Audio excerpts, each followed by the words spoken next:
بسم الله الرحمن الرحيم.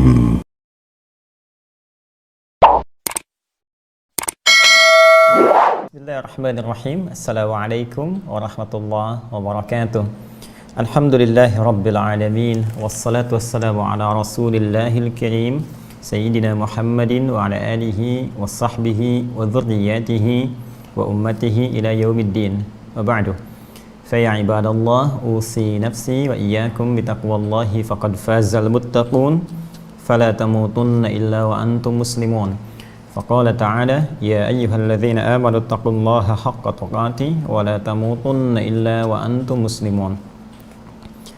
Saudara-saudariku, alhamdulillah berjumpa kembali di malam yang insyaallah mudah-mudahan senantiasa diberkahi oleh Allah Subhanahu wa taala, malam Jumat. Dan semoga Allah menjadikan malam Jumat ini sebagai malam Jumat terbaik di antara sekian malam yang telah kita lalui. Pun demikian, seperti biasa kita awali jumpa kita di malam hari ini dalam kajian Aqsa Al-Quran Sunnah Solution dengan bermohon kepada Allah Subhanahu wa taala semoga Allah senantiasa berkenan menguatkan hidayah dalam jiwa kita untuk beriman sampai kita wafat menghadap Allah Subhanahu wa taala. Dan semoga Allah berkenan mengikhlaskan seluruh amal ibadah yang telah kita tunaikan sampai dengan detik ini dan juga menerimanya. Dan tentunya seperti biasa kita berdoa kepada Allah Subhanahu wa taala untuk saudara-saudari kita yang sampai dengan detik ini belum beriman, belum bersyahadat. Semoga Allah kuatkan pada jiwanya untuk mampu memberikan bimbingan kepada lisannya agar bersyahadat sebelum ia wafat kembali menghadap Allah Subhanahu wa taala. Baiklah, kita akan lanjutkan kajian kita di malam Jumat dalam kajian rutin Aqsa Al-Quran Sunnah Solution. Kita masih dalam kajian ayat-ayat Allah Subhanahu wa taala yang tentunya tertuang dalam firman-Nya Al-Quran 30 juz yang telah kita tuntaskan pembahasan surah Al-Fatihah, dan kita telah masuk pada surah Al-Baqarah di pertemuan yang lalu. Kita telah masuki di ayat yang keempat, surah kedua, surah Al-Baqarah, ayat yang keempat. Sebelum kita tajamkan bahasan kita mengenai ayat yang keempat di surah Al-Baqarah ini, saya ingin mengingatkan kembali bahwa pembuka surah Al-Baqarah menegaskan tentang dua hal penting yang mesti kita tanamkan dalam jiwa kita yang paling dalam. Pertama, jangan pernah meragukan kandungan Al-Quran. Jadi sebelum Allah menyampaikan detil firman-Nya, penjelasan dari atau rincian dari Al-Fatihah itu, Allah kembali menegaskan kepada kita, jangan pernah ragu dalam mengkaji, membahas, mendalami seluruh firman Allah ini. Sedikit saja Anda ragu, maka keberkahan, seluruh manfaat yang ada dalam Al-Quran yang dikaji itu, yang dibaca, yang dipahami itu tidak mudah kemudian untuk bisa dimaknai atau bahkan diamalkan dalam kehidupan. Dan tidak sedikit orang bahkan pandai bisa menghafalnya, paham isinya, tapi berat dalam mengamalkannya. Karena itu kaidah pertama, dzalikal kitabu la raiba fi, tanamkan dalam jiwa kita seluruh isi Al-Quran itu jangan pernah diragukan. Jangan diragukan otentisitasnya, validitasnya, jangan diragukan kebenaran informasinya, jangan diragukan mu'jizatnya, karena ia bersumber dari zat yang jauh dalam jangkauan kita, jauh dari imajinasi kita, tidak seperti yang kita bayangkan, dan tidak seperti dugaan atau bahkan tuduhan orang-orang yang tidak meyakini kenabian Rasulullah SAW sehingga menyoal Al-Quran. Dan mereka pun saat ditantang oleh Allah untuk mendatangkan semisal Al-Quran namun tak bisa menghadirkannya. Karena itu kalau kita sudah yakin, maka Allah akan berkenan menjadikan isi Al-Quran yang kita kaji itu sebagai pedoman dalam kehidupan kita, pedoman yang memudahkan segala urusan, pedoman yang mengentaskan segala kesulitan, pedoman yang mendekatkan pada kesuksesan, pedoman yang menghadirkan kebahagiaan, pedoman yang mendekatkan pada keselamatan. Seluruh makna ini tertuang dalam satu diksi saja, disebut dengan hudan. Dan hudan ini hanya diberikan oleh Allah Subhanahu wa taala spesial, khususnya bagi kalangan orang-orang muttaqin. Ya, dzalikal kitabu la raiba fi hudal lil muttaqin. Namun dengan kasih Allah yang sangat luar biasa, sangat dalam, sangat luas, rahmannya berlaku bagi seluruh makhluknya sebelum mereka kembali kepada Allah, sehingga yang berlaku hanya rahimnya saja pada saat itu. Baik, dengan rahmannya Allah membuka semua kalangan di antara hambanya, khususnya manusia, untuk masuk dalam golongan takwa ini. Jadi saking sayangnya Allah, tidak satupun manusia lolos dari peluang ini. Tidak satupun manusia yang tidak mendapatkan peluang ini. Setiap insan yang pernah hidup di bumi berpeluang mendapatkan anugerah menjadi golongan takwa ini jika mereka mau mendapatinya. Lalu bagaimana caranya? Dijawab oleh Allah Subhanahu wa taala di ayat ketiga, diteruskan di ayat keempatnya. Alladzina yu'minuna bil ghaib. Maka syarat pertama kalau ingin masuk dalam golongan orang takwa yang memiliki kualifikasi tadi dan mendapatkan apresiasi yang telah disampaikan tadi. Orang takwa, orang yang mudah mendapatkan solusi dalam setiap persoalan. Rizkinya datang dari sisi yang bahkan tidak dia duga. Urusannya dimudahkan oleh Allah Subhanahu wa taala. Terangkum ini di Quran surah ke-65 di akhir ayat kedua, di awal ayat ketiga. Dan juga didekatkan pada kebahagiaan. Terangkum ini di Quran surah kedua Al-Baqarah di akhir ayat 189. Diberikan tambahan pengetahuan. Terangkum ini di Quran surah kedua di akhir ayat 282. Dan juga uraian-uraian dan limpahan anugerah lainnya. Maka syarat pertama, mesti mau beriman dulu pada Allah, walaupun saat di dunia ini belum tampak dalam pandangan kita. Nanti kalau bekalnya cukup, solehnya banyak, salahnya bisa kita tutupi, bisa kita tanggalkan, salah kita tinggalkan, soleh kita dekatkan. Ketika yang soleh sudah banyak, dibawa bekal pulang menghadap Allah, sehingga mampu kita menghadirkan kegembiraan di wajah, maka demikian dilukiskan dalam Quran surah ke-75 itu, Al-Qiyamah, di ayat 22 sampai 23. Wujuhu yawma idzin nadhirah.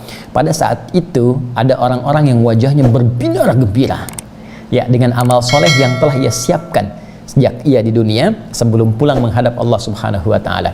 Apakah kegembiraannya itu? Apa yang menjadikan ia begitu berbinar di wajahnya? Ila rabbiha nadhirah, karena pada saat itu puncak kerinduannya yang tak mampu menatap Tuhannya saat di dunia, yang tak mampu melihatnya saat berada di alam dunia ini, ketika kembali diberikan kesempatan oleh Allah untuk menatap Allah Subhanahu wa taala, tentunya dengan rahmat Allah Subhanahu wa taala. Syarat pertama, beriman.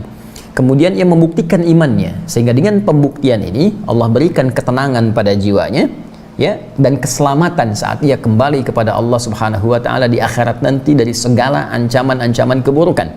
Ancaman saat hisab, ancaman saat kiamat terjadi sebelumnya, ancaman saat kemudian akan melewati sirat, ya, dan puncaknya ancaman dari neraka. Maka diberikan rasa aman, ya, karena itu akar kata aman, amina ya'manu amnan, kemudian ini berderivasi menjadi hibrida, ditambahkan hamzah di depannya menjadi amana yu'minu imanan. Ketika ia mampu beriman, maka diberikan rasa aman dalam jiwanya dan tentram saat ia kembali kepada Allah Subhanahu wa taala. Bagaimana mendapatkan ini semua? Maka ia harus mulai menenun amalan-amalan. Jadi setelah pertama dia lakukan iman kepada Allah dengan amalan hatinya, kemudian yang kedua menunaikan solat dengan amalan fisiknya. Kita telah tuangkan penjelasan ini bahkan di 2 pekan yang lalu. Karena itu mohon izin, setiap pekan saya tidak bosan mengingatkan, orang takwa adalah orang yang senantiasa meningkatkan kuantitas dan kualitas solatnya. Cek kembali rekaman kita di pertemuan yang lalu. Ayo, sampai hari ini bagaimana kuantitas solat yang telah kita tunaikan? Selain yang fardu, sudah berapa banyak sholat sunnah ditunaikan? Rawatibnya, ayo, sudah berapa komplit kita kerjakan? 2 rakaat sebelum subuh, 4 rakaat sebelum zuhur itu. Ya, kalau tak mampu 4, 2 rakaat, 2 rakaat setelah zuhur. Ya, ada 4 rakaat mutlak sebelum asar itu. Kemudian lanjutkan yang rawatib, 2 rakaat setelah maghrib, 2 rakaat setelah isya. Nanti saat masuk isya setelahnya ada 2 rakaat yang rawatib. Yang mutlaknya, malam tahajudnya. Itu baru kuantitas. Kemudian kualitasnya. Mau sampai kapan sholat tidak mengerti yang dibacakan? Mau sampai kapan sholat tidak paham ruku yang dibacakan, sujud yang diungkapkan? Ya, maka kita belajar setiap pekan, pasang target saja. Ya, pasang target setiap pekan. Pekan ini saya ingin istiftah paham. Pekan depan Al-Fatihah mengerti. Pekan depannya lagi ruku mengerti. I'tidal paham sampai sujud sampai dengan salam. Jika sudah mencapai puncak dari semua itu, maka silahkan Anda nilai perbedaannya. dengan sebelum Anda melakukannya. Akan terjadi perbedaan yang sangat luar biasa jauh. Ketika lisan Anda berucap Allahu Akbar, pikiran menerjemahkan Allah Maha Besar sehingga setan tidak punya peluang mengganggu pikiran kita. Ya, sulit nanti akan terjadi ketika Anda berucap Allahu Akbar, pikiran otomatis menerjemahkan Allahu Akbar. Maka pikiran mengatakan Allah Maha Besar, dan kita mempersempit ruang setan untuk menggoda. Karena Nabi memberi isyarat ketika Anda mulai bertakbir Allahu Akbar di hadis Abu Daud, kata Nabi, fayaqulu syaitanu, maka syaitan mulai berkata udhkur kata, ingat ini, ingat itu. Nah, maka jangan heran kalau Anda mulai bertakbir, Anda bisa mengingat apa yang tidak ingin Anda ingat. Nanti saat sholat Isya, ya begitu Anda takbir, Anda bisa ingat keterangan saya ini. Itu setan, bukan saya, ya. Hati-hati. Nah, jadi itu poinnya. Kemudian hati Anda memberikan rasa, ya. Kemudian memberikan nilai. Ketika lisan berkata Allahu Akbar, pikiran menerjemahkan Allah Maha Besar, hati meresapi, merasakan, ya Allah, aku menetapkan Engkau yang Maha Besar setiap hari, ya Allah. Namun terkadang aku masih merasa besar dalam kehidupan, sombong terhadap pasangan, merasa yang paling hebat dibandingkan dengan tetangga, demikian seterusnya. Sehingga dengan itu ada kepasrahan pada jiwa, ada rasa taubat. Saat itulah Anda mengatakan Allahumma ba'id baini wa baina khatayaya, ya Allah, aku merasa banyak salahnya, aku mohon pada saat ini jauhkan aku dengan kesalahan yang aku perbuat seperti Engkau jauhkan antara timur dengan barat. Atau Anda baca wajah tuh dan seterusnya. Jelas. Salat cek. Kalau sudah bisa maksimal amalan fisik, naikkan yang ketiga, amalan harta. Baik ya? Amalan hati, amalan fisik, amalan harta. Wa mimma razaqnahum yunfiqun. Saya pun telah uraikan ini dengan panjang dan sangat lebar. Silahkan cek kembali di uraian yang lalu. Kemudian jika telah berlatih ini, ya, hati-hati, kalau sudah belajar ilmunya, maka siapkan prakteknya. Minimal dalam sebulan, ya, minimal dalam sebulan kita punya agenda. Ini sholat, target kita begini. Saya paham dulu sampai i'tidal misal. Ya, infak dalam sebulan saya punya anggaran 100.000. Nggak apa-apa, bukan aib. Ya, sehari 1.000 misalnya atau sehari 500 rupiah, nggak apa-apa. Yang penting Anda berlatih mengamalkan dari apa yang kita pelajari. Nanti lihat hasilnya. Bagaimana Allah menepati janjinya. Ingat Quran surah ketiga ayat 9, innallaha la yukhliful mi'ad. Allah mustahil tidak menepati janji. Ya, Allah pasti akan menepati setiap janjinya. Nah, kemudian kuatkan semua itu. Jika Anda ingin mendalami bagaimana cara sholat yang baik, belajar dari orang-orang dulu dalam menguatkan sholatnya, termasuk dalam infaknya, dan mendalami detail semua itu, di pertemuan yang lalu kita upgrade, ya, instrumen takwa kita pada yang keempat, yaitu mengkaji, mendalami, mempedomani seluruh petunjuk yang Allah turunkan pada Rasulullah sallallahu alaihi wasallam.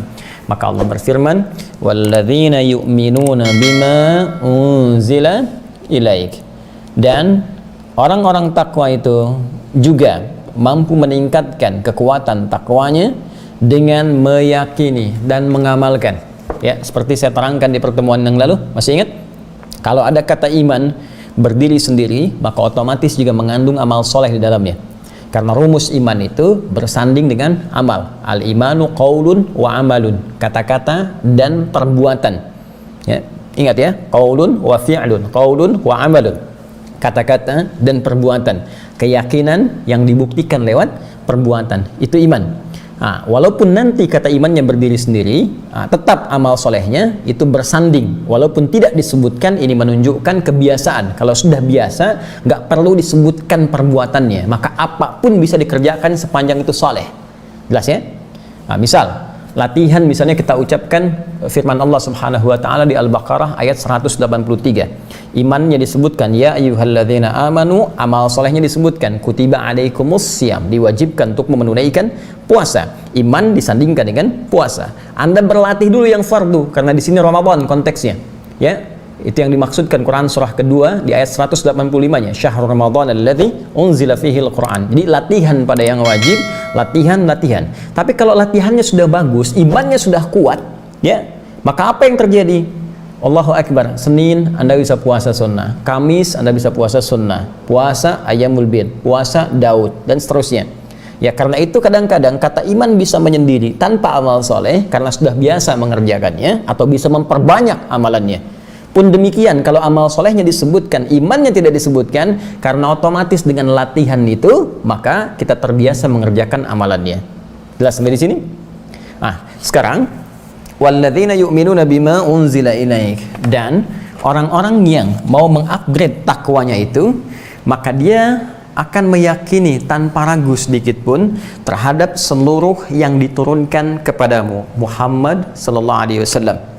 Apa yang diturunkan kepada Rasulullah sallallahu alaihi wasallam di pertemuan lalu telah kita sampaikan, mengambil keterangan di Quran surah kedua Al-Baqarah di ayat 151.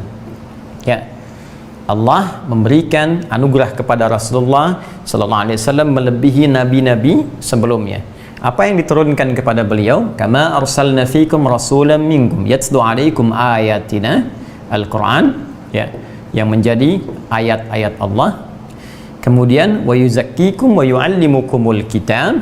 Di sini nanti ada as-sunnah, yaitu penjelasan detail dari wahyu Allah Subhanahu wa taala dalam Al-Quran, ya. As-sunnah atau al-hadis, ya. Al-hadis berupa nanti keterangannya lawan dari Al-Quran. Al-hadis, Al-Quran qadim, al-hadis jadid, bersumber dari Nabi sallallahu alaihi wasallam dan diilhamkan oleh Allah Subhanahu wa taala. Jika menjadi tuntunan kehidupan disebut dengan sunnah. Kemudian ada hikmah, ya. Wal hikmah. Hikmah saya pernah sampaikan bisa terbagi kepada dua bagian. Bisa berupa akhlak, ya. Akhlak yang nanti masuk ke sini bahasan tazkiyatun nafas dari kalimat Al-Quran wa yuzakkihim, ya. Tazkiyatun nafas, jadi menyucikan jiwa. Kalau jiwanya sudah bersih, nafsunya sudah bisa ditekan, fujurnya ditekan oleh takwanya, jujur, mampu menekan dusta, ya, rendah hati, tawadhu, mampu menekan kesombongan, demikian seterusnya. Kalau mampu ditekan, nafsunya sudah bersih, maka yang keluar jiwa kebaikannya. Itu yang dimaksud Quran surah ke-91 ayat 7 sampai 10. Wa nafsin wa ma sawwaha fa'alhamaha fujuraha wa taqwaha qad aflaha man zakkaha. Ya, kalimatnya zakka. Jelas sampai sini? Baik. Kemudian juga hikmah berupa pengetahuan, ya, bisa berupa ilmu, pengetahuan yang belum kita ketahui. Firman Allah, wa yu'allimukum ma lam takunu ta'lamun, dan Allah mengajarkan kepadamu, ya, supaya engkau bisa menyampaikan pada umatmu apa yang belum mereka ketahui. Jelas? Baik. Karena itulah kemudian ketika seseorang diberikan hikmah oleh Allah Subhanahu wa taala disebut sebagai pemberian yang sangat besar. Wa may yu'tal hikmata faqad utiya khairan katsira. Ini yang disampaikan pada Rasulullah sallallahu alaihi wasallam secara umum. Ya, secara umumnya. Pun penting diketahui bahwa anugerah Allah yang diberikan kepada Rasulullah sallallahu alaihi wasallam ini bahkan pernah spesifik dimohonkan oleh, ya, kakek moyang para nabi, Abul Anbiya, Nabi Ibrahim alaihi salam, dan juga putra beliau Ismail alaihi salam. Keduanya berdoa setelah tuntas mengerjakan misi dari Allah untuk meninggikan bangunan Ka'bah itu. Setelah selesai kemudian bangunannya, ya, pondasinya ditinggikan kembali, yang hancur di masa Nabi Nuh alaihissalam terkena banjir, ditinggikan kembali fondasinya, meninggikan, rafa'a yarfa'u, ya, pondasi disebut dengan qaidah. Kalau banyak qawaid maka direkam di Al-Quran surah kedua Al-Baqarah ayat 127. Wa idh yarfa'u Ibrahimul qawaid minal bait wa Ismail Rabbana taqabbal minna innaka antas samiul alim. Keduanya memohon supaya diterima amalannya itu.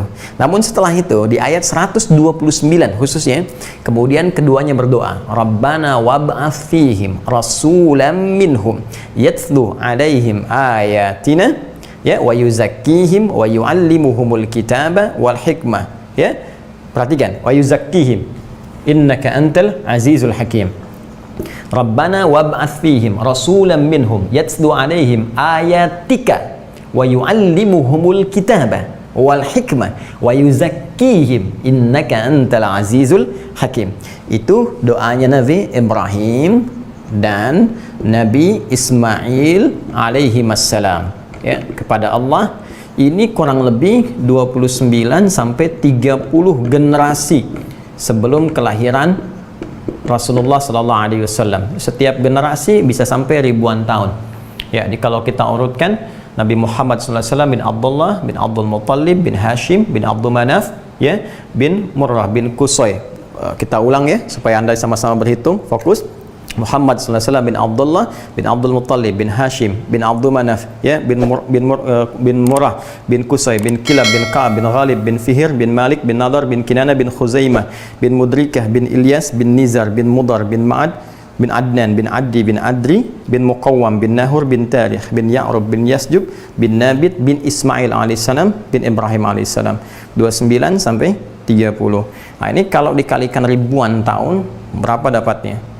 Nah, saya ingin tunjukkan begini, bahwa saking pentingnya misi Rasulullah SAW ini, dan saking pentingnya, istimewanya apa yang akan diturunkan Allah kepada Rasulullah, itu sampai dimintakan oleh dua nabi utama sebelum kelahiran Nabi Muhammad SAW.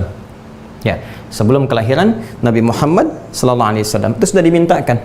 Ini Al-Quran, As-Sunnah, hikmah dengan isi akhlak dan ada pengetahuan. Baik, dari sini kemarin telah kita uraikan bagaimana kita berinteraksi dengan Al-Quran. Ada bacaan, qiraah, ada tilawah, pendalaman, ada juga kemudian tahfidz, hafalan. Nah, hari ini kita coba akan dalamkan ya dengan memberikan beberapa contoh referensi untuk bagaimana mengkaji Al-Quran ini supaya benar diamalkan dalam kehidupan. Baik, untuk bacaan teman-teman telah umum ya. Ini barangkali karena pembuka bacaan itu sifatnya menggunakan referensi tajwid, Anda bisa belajar. Sekarang banyak di YouTube bahkan ya yang tayangan langsung mengajarkan tentang tajwid, ada tahsin dan sebagainya. Tapi ingat, itu pengantar. Itu pembuka supaya kita bisa baca dengan benar. Karena bahkan dalam tulisan manapun dengan bahasa apapun, bahasa Inggris ya, misal, atau katakana, hiragana, kanji misalnya ya Jepang, ataupun kanjinya Cina misalnya, atau bahasa yang lain secara umum, mustahil Anda mengetahui informasinya kalau tidak bisa membacanya kan? Jadi yang dilakukan pertama kali itu sudah pasti belajar membaca dulu, belajar grammar dulu, belajar qaid dulu, setelah paham baru kemudian mengkaji isinya. Jadi ilmu tajwid, tahsin itu membantu kita untuk bisa membaca dengan baik dan benar. Dengan bacaan yang benar itu diarahkan untuk memahami isi. Jadi jangan cukupkan di situ. Di tujuan Al-Quran itu bagus dibaca dengan baik, benar, dengan indah, tapi bukan kita fokus di dalam itu sehingga lupa dengan kajiannya. Ya, yang harus kita lakukan adalah semua itu jadikan sebagai kunci, wasilah untuk memahami isi. Jadi jangan sampai ada di antara kawan-kawan bagus, ya, ikut qiraat misalnya, mendalami tentang qiraat bagus, tapi jangan sampai kemudian fokusnya mohon izin ya, hanya terlibat di lomba saja misalnya, hanya terlibat di bacaan tapi nggak pernah mendalami untuk keisi. Benar, kalau dibaca ada pahala, tapi nanti pedoman ini tidak teraktualisasikan dalam kehidupan kita. Jadi kunci pertamanya baca, baguskan bacaan supaya enak didengar, khusyuk saat dibacakan, lalu jadikan itu sebagai kunci untuk memahami, sehingga ketika dibacakan dengan pemahaman itu, selain kekhusyuan tiba, amalan pun bisa senafas dengan apa yang diinginkan oleh Al-Quran. Baik, sekarang saya ingin tunjukkan beberapa referensi sebagai contoh. Ini umum ya, secara umum dulu, nanti teman-teman bisa juga menggunakan beberapa yang sudah ada, termasuk terjemahan bahasa Indonesia. Saya ambil contoh begini, nanti rasanya akan beda. Anda baca Al-Quran, sudah bagus bacaan, kemudian mulai berpindah kepada tilawah, memahami. Ya, tilawah ini bisa dua, bisa menggunakan mushaf terjemahan, ada mushaf, ada terjemahnya, maka ini tahap pertama yang dasar untuk mengerti makna secara umum. Tapi ingat, terjemah bukan tafsir, ingat ya, bukan tafsir, tapi makna umum dari ayat yang ingin disampaikan. Ya, karena sifatnya umum, maka dia belum detil. Karena itu jangan menyimpulkan kalau paham terjemah, ya, tahu terjemah, itu paham isi Quran, belum tentu. Jelas ya, apalagi sampai memberi fatwa misalnya. Hati-hati ya. Jadi kalau baru terjemah, itu baru mengerti secara umum. Oh, ini loh yang ingin disampaikan, umumnya seperti ini. Lalu bagaimana kita ingin mengetahui kedalamannya? Maka kedalaman itu bisa dilacak lewat penjelasan secara terperinci, detil. Penjelasan secara terperinci, detil, dalam bahasa Arab disebut dengan tafsir namanya. Ya, apa namanya? Tafsir. Maka muncullah kitab-kitab tafsir. Contoh, Ini saya bawakan misalnya yang saya baca At-Tafsir Al-Wasit ya lil Qur'anil Karim. Kalau yang ini sifatnya modern, ya yang kontemporer. Karena kami mengaji langsung ke syekhnya, penulisnya, ya Syekh Muhammad Sayyid Tantawi, Syekhul Azhar, yang sebelumnya ya sebelum Syekh Ahmad Tayyib itu Syekh Muhammad Sayyid Tantawi. Ini saya belajar juga di Bu'ath dengan beliau, kemudian juga ke Iskandaria, ikut talaqi tafsir beliau, dan pulang saya dapat hadiah kitab ini. Jadi saya berani membacakan, ya bukan maksud mengajarkan, berani membacakan isinya karena pernah belajar dengan penulisnya.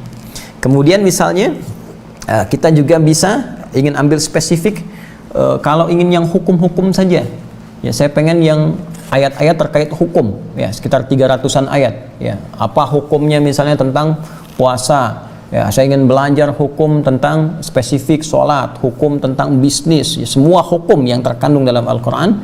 Ya, Anda misalnya, saya beri contoh, ini kitab, ada Rawa'i'ul Bayan fi Tafsiri Ayatil Ahkam, karya Syekh Muhammad Ali As-Sabuni. Ya. Jadi, Rawa'i'ul Bayan fi Tafsiri Ayatil Ahkam. Ini termasuk baik lah ya. Ya, selain nanti ada lagi kitab-kitab lain yang lebih besar lagi, ya lebih spesifik lagi, lebih banyak, tapi ini rangkuman yang sangat baik. Ya, saya belajar ini sampai khatam 4 kali, ya 4 kali ini kitab. Jadi kita belajar dengan beberapa guru. Nah, ini menariknya menurut kami ini cukup bagus lah. Jadi menjelaskan tentang bahasanya, kemudian menjelaskan tentang pendapat-pendapat ulama dalam setiap ayat, semua ulama madzhab dibahas. Kemudian diberikan keterangan dalilnya. Jadi kalau madzhab Hanafi dalilnya apa? Kemudian madzhab Maliki dalilnya apa? Syafi'i dalilnya apa? Ya, Hambali dalilnya apa? Kemudian setelah itu dipadukan. Ya, muqaranah, dibandingkan keseluruhannya, nanti ada tarjih dan kesimpulan. Nah, ini cukup baik. Ya, nanti bisa juga menggali beberapa kitab yang lain, banyak turunan-turunannya, termasuk kitab-kitab klasik, tafsir Ibnu Katsir, ya. Ada misalnya Al-Bahrul Muhit, ada lagi misalnya Ruhul Ma'ani, ada lagi yang Mafatihul Ghaib, ya, Ibnu Jarir At-Tabari dan lain-lain misalnya, itu bisa kita kaji. Kemudian ini ada lagi yang tafsir ilmi, ya tafsir ilmi ini spesifik di bidang ilmiah, ya ini tafsir Al-Jawahir karya Syekh Tantawi, ya Tantawi Al-Jauhari. Jadi ini teman-teman sekalian tafsir yang memuat tentang ayat-ayat ilmiah dalam Al-Quran, ya disertai dengan gambar, ini seperti ini tuh, ya. Jadi kalau teman-teman menemukan ayat bahas tentang mata misalnya, ya ayat tentang mata, wata walahum ayunun la yubsiruna biha, ya mereka punya mata tapi tak melihat bisa dengan mata itu. Nah, nanti di sini langsung digambarkan dengan matanya. Ya, ada gambar mata, dianalisis ini kemana, ini pupilnya, ini retinanya, ini macam-macamnya, fungsinya apa kaitan mata fisik dengan mata batin, kemudian bagaimana pengaruh hati memberikan dorongan kepada mata dan sebagainya. Ini menarik ya kitabnya. Nah, Ustadz, bagaimana saya kan belum punya kemampuan baca bahasa Arab, ya cari terjemahan. Gampang kan? Terjemahan, atau sekarang kalau nggak sempet juga, sekarang banyak, Anda tinggal klik misalnya, ya ada di media sosial, ya sekarang pakai YouTube, pakai macam-macam, tinggal klik keluar kajian tafsir, Anda bisa dengarkan. Ya, tapi tentunya dari ulama-ulama yang terpercaya, thiqah namanya. Ya, kalau Anda ingin singkat-singkat, ini ada asbabun nuzul. Ya, sebab turunnya ayat atau surah, ya seperti ini. Seperti kemarin saya terangkan tentang at-takatsur, ya. Nah, ternyata kan bisa terjadi di masa kekinian, ya. Terus ayat-ayat lain ini ada sebab-sebab yang boleh jadi menginspirasi kehidupan kita. Ada sebab ketika seorang tobat tiba-tiba turun ayat menyanjung dia, ya kan? Ada tiba-tiba orang berpaling, ada ancaman Allah turun, dijelaskan kepada kita supaya dengan itu menjadi inspirasi. Oh, ternyata semua orang itu berpeluang bisa jadi orang soleh walaupun dulu pernah banyak salah. Nah, ini manfaat dari belajar al-asbab an-nuzul. Nah, ini kurang lebih teman-teman sekalian, maksud saya ketika kita ingin meyakini apa yang diturunkan oleh Allah kepada Rasulullah, bagus. Kita yakin Al-Quran itu wahyu. Kita yakin Al-Quran mu'jizat Nabi Muhammad SAW. Kita yakin Al-Quran adalah tanda Allah untuk bisa menunjukkan kerasulan Nabi Muhammad SAW. Tapi lebih daripada itu, ingat baik-baik, semua itu diikat dengan kalimat hudan. Hudan lil muttaqin. Instrumen takwa itu adalah pedoman Allah yang diberikan kepada semua orang takwa. Karena itu ditegaskan oleh Allah langsung dalam Quran surah kedua Al-Baqarah ayat 185. Ketika Allah menurunkan Al-Quran di bulan Ramadan, kalimat hudannya bersanding dengan penurunan itu.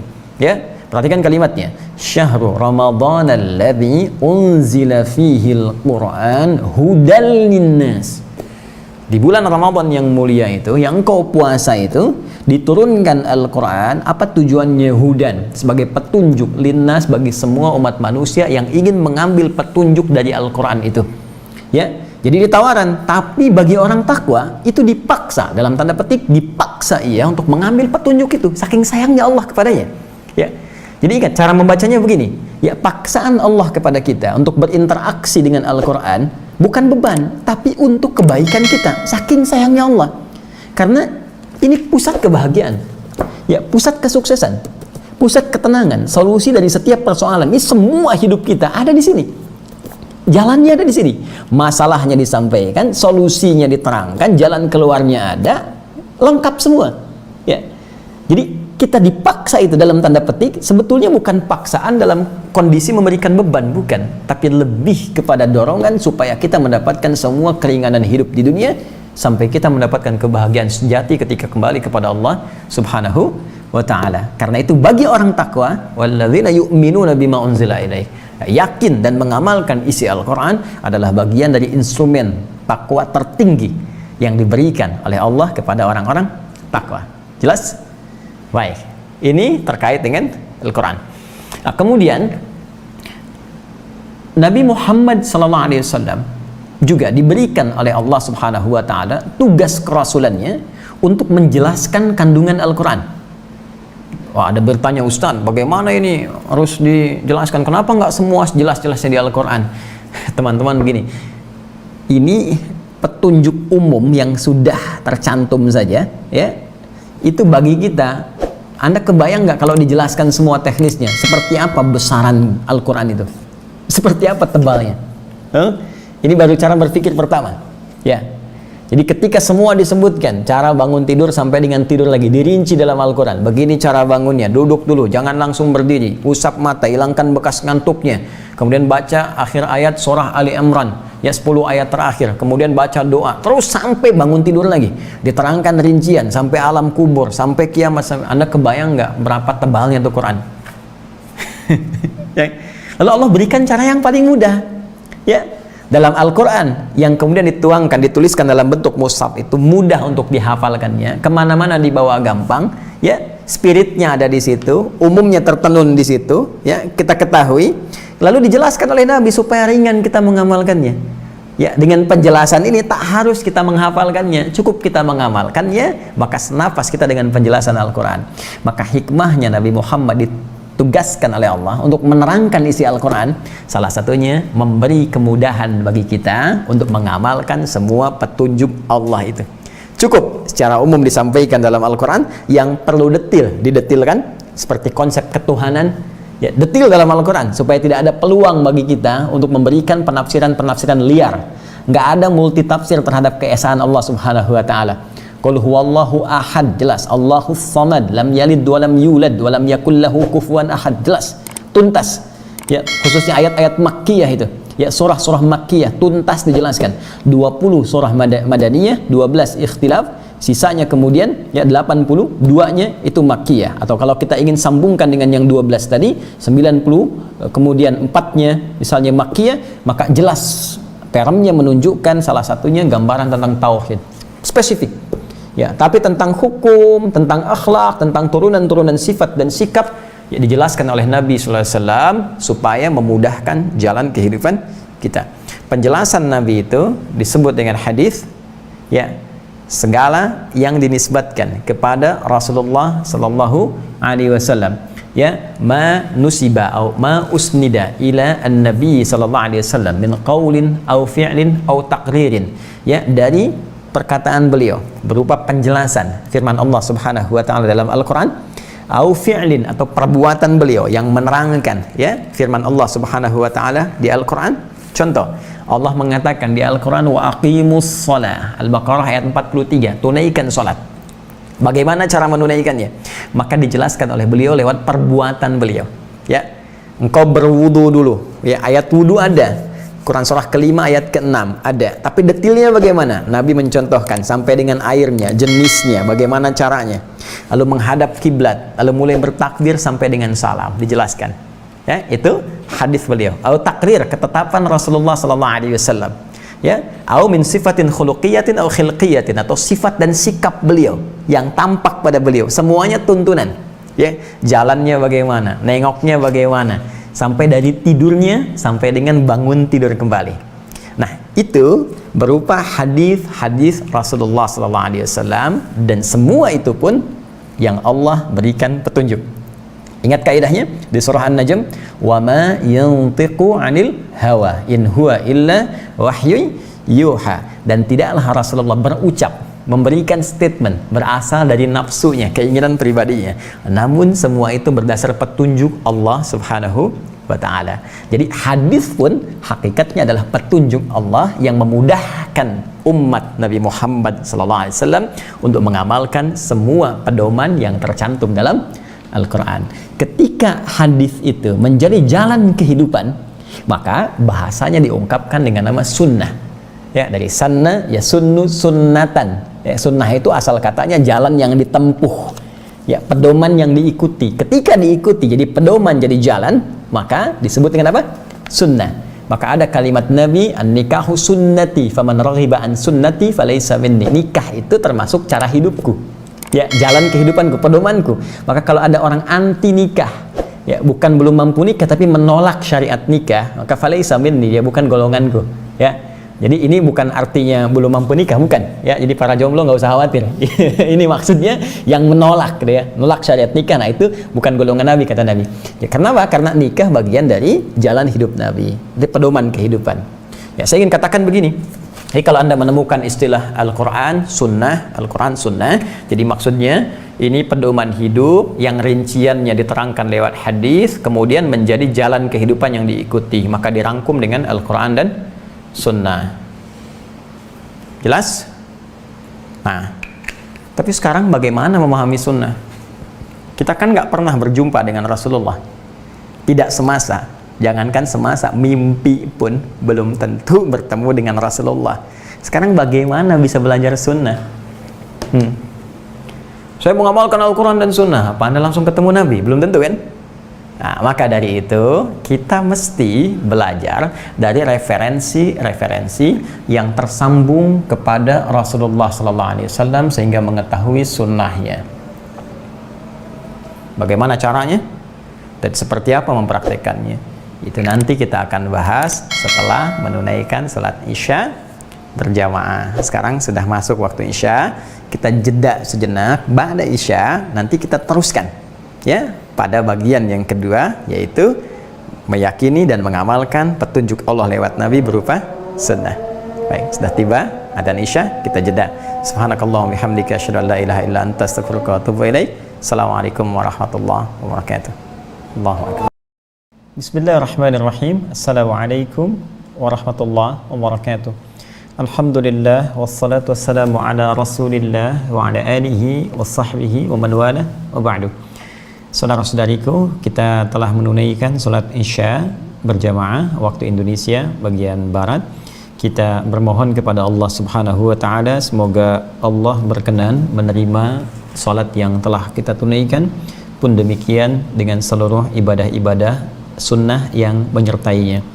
Demikian kami senantiasa mengajak kepada saudara-saudariku di belahan wilayah manapun, entah di Indonesia ataupun juga di luar Indonesia yang belum masuk waktu Isya, maka kami menganjurkan untuk juga melihat waktunya, menyiapkan dengan persiapan terbaik dan menunaikannya semampu kita dengan penuh kekhusyuan, dan semoga Allah memberikan kemudahan untuk menunaikannya dan juga berkenan menerima ibadah yang ditunaikan insyaallah. Kita coba lanjutkan kembali dalam bahasan kita di malam hari ini. Tadi telah diuraikan menjelang Isya bahwa untuk mengupgrade iman kita sehingga menjadi kualifikasi, mendapatkan kualifikasi takwa, ya, meningkat dari ibadah hati, ibadah fisik, dan ibadah harta ke bagian yang keempat dengan mengamalkan turunan itu. Caranya mengoptimalkan keyakinan kita dengan mengamalkan seluruh pedoman yang diturunkan oleh Allah Subhanahu wa taala kepada Rasulullah sallallahu alaihi wasallam. Dan pedoman pertama adalah Al-Qur'an Al-Karim. Baik, telah kami uraikan bahwa Al-Qur'an Al-Karim berisi seluruh pedoman Allah yang terkait dengan kehidupan kita di muka bumi ini sampai kita kembali kepada Allah Subhanahu wa ta'ala. Maka belajar berinteraksi dengan benar dimulai dengan cara membacanya dengan baik hingga memahaminya dengan awal mula langkah terjemah. Jadi Anda bisa memulai secara umum dengan terjemah. Ini kami contohkan yang Mushaf At-Taisir itu yang 30 juz. Tapi ini belum menjamin kita mengetahui makna Al-Quran dengan detail. Karena itu sebelum Isya tadi saya tegaskan penting kemudian didalami itu semua dengan merujuk pada penjelasan detail. Penjelasan detail dalam bahasa Arab singkatnya disebut dengan tafsir. Maka kita temukan kitab-kitab tafsir. Silahkan Anda bisa cari kitab tafsir manapun dalam bahasa yang mudah dipahami. Dengan catatan mohon dicari ulama yang otoritatif, ya, ulama yang fiqh, ulama sunni yang benar, yang bisa menerangkan kepada kita tentang ayat-ayat Quran secara detail berdasarkan sanad yang tersambung kepada Rasulullah sallallahu alaihi wasallam. Saya tadi terangkan beberapa, ini yang banyak juga di kita, dan ini sudah validitasnya dijamin ya oleh para ulama-ulama kita secara umum, ya. Ada tafsir Jalalain misalnya kan, ini yang biasa digunakan di kita karena simple, praktis, ya.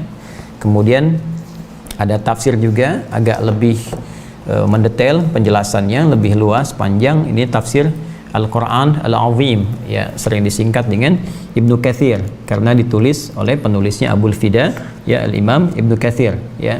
Kemudian juga teman-teman sekalian, tadi saya coba contohkan juga beberapa tafsir yang lain terkait dengan ayat hukum. Tadi jeda Isya tadi saya lihat ada beberapa masukan untuk bisa diperlihatkan kembali. Ini hanya contoh saja ya, jadi Anda nanti bisa cari yang paling mudah. Jadi kalau ingin Al-Quran bil Quran atau riwayat, nanti Ibnu Katsir, yang singkat nanti tafsir Al-Jalalain, ya. Kemudian terkait hukum yang paling singkat, ya, ini nanti ada Rawa'iul Bayan fi tafsir ayatil ahkam atau disingkat tafsir ayat ahkam, ya. Ada juga Al-Qurtubi yang punya kitab itu lebih lengkap lagi, tapi ini yang paling simpel. Nah, ini tafsir Al-Jawahir fi tafsir Al-Quran Al-Karim karya Syekh Tantawi Jauhari. Ini yang ilmi, yang ilmiah. Tadi yang saya katakan kalau ada keterangan-keterangan ilmiah, maka terkadang digambarkan ilustrasinya di sini. Ya, kemudian setelah itu diberikan penjelasan-penjelasan mendetail seperti ini nih, ya.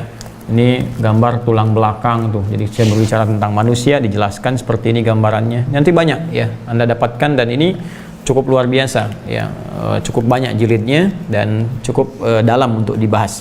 Teman-teman yang sekiranya nanti di kampus-kampus tuh ya, yang misalnya Anda yang jurusan fisika, jurusan kimia, kedokteran, biologi, nah ini boleh menggunakan kitab ini ya, turunannya. Kalau tidak paham atau belum, saya lebih senang menggunakan istilah belum mengerti bahasa Arab sambil Anda belajar, nah Anda bisa lihat dalam versi terjemahannya ya.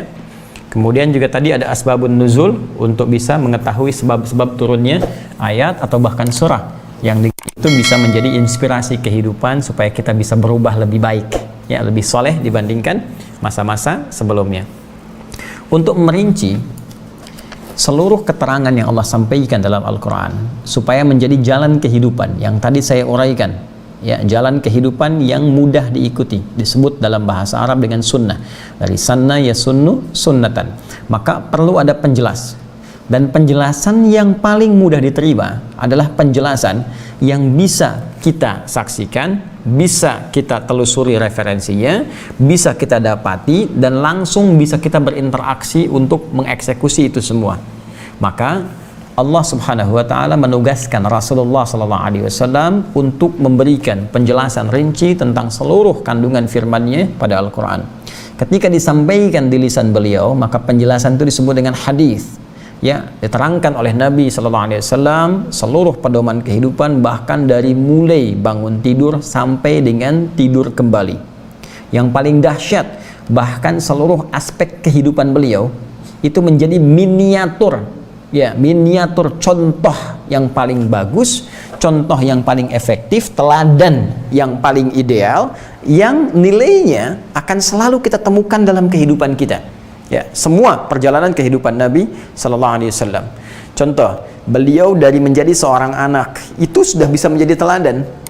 Ya, bagaimana sikap seorang anak kepada kedua orang tuanya. Bagaimana anak-anak bermain dengan sesamanya. Menjadi remaja, jadi teladan. Ya, pun demikian saat beliau kemudian menikah. Ya, bahkan sebelum itu pernah berdagang, berbisnis. Jadi teladan dalam bisnisnya, dalam menikahnya, dalam berumah tangga menjadi suami.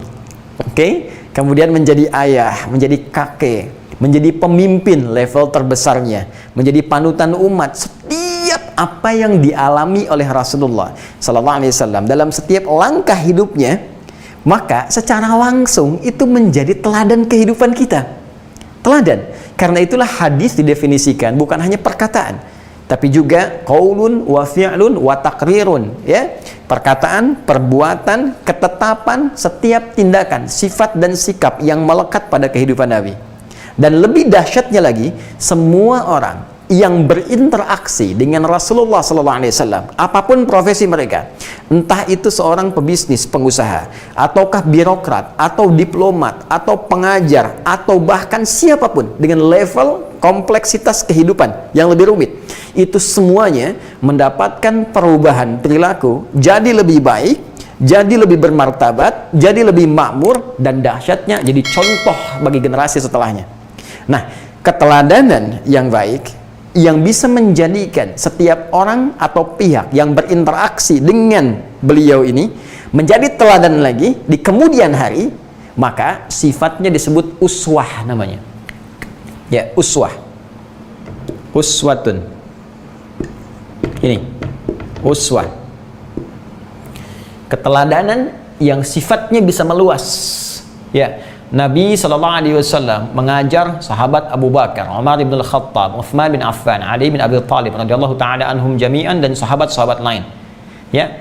Dan dahsyatnya sepeninggal Nabi, semua sahabat ini jadi teladan. Kemudian diikuti lagi oleh generasi setelahnya. Ya, muncul setelah sahabat tabi'in. Setelah tabi'in muncul lagi tabi'un tabi'un. Jadi teladan lagi. Dan semua yang ikut mengakar ke mereka sampai ke Nabi SAW itu jadi teladan dalam kehidupan. Ya. Ya, dari sampai ke kita tarik ke imam 4 tuh yang populer, Imam Abu Hanifah, Imam Malik, ya, Imam Asy-Syafi'i, Imam Ahmad bin Hanbal, semuanya nggak pernah berjumpa dengan Nabi Sallallahu Alaihi Wasallam, tapi jadi teladan sampai sekarang.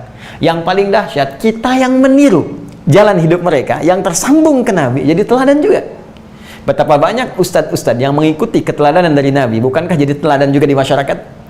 Ya, bukankah pula, bukan hanya ustadz, bisa jadi pejabat, ya, bisa jadi diplomat, bisa jadi birokrat, bisa jadi pedagang, pengusaha, pebisnis, guru-guru, mengambil nilai-nilai yang diajarkan Nabi, otomatis jadi teladan dalam kehidupannya. Nah, keteladanan yang sifatnya bisa melahirkan, ya, keberlangsungan kemudian pada generasi setelahnya atau orang-orang yang terkait dengannya disebut apa namanya? Uswah. Jika itu pun berpeluang menjadi pahala, ya, jika kebaikan yang punya nilai pahala disebut hasanah namanya. Ya, disebut apa? Hasanah. Karena itu sholat misalnya, sholat itu baik.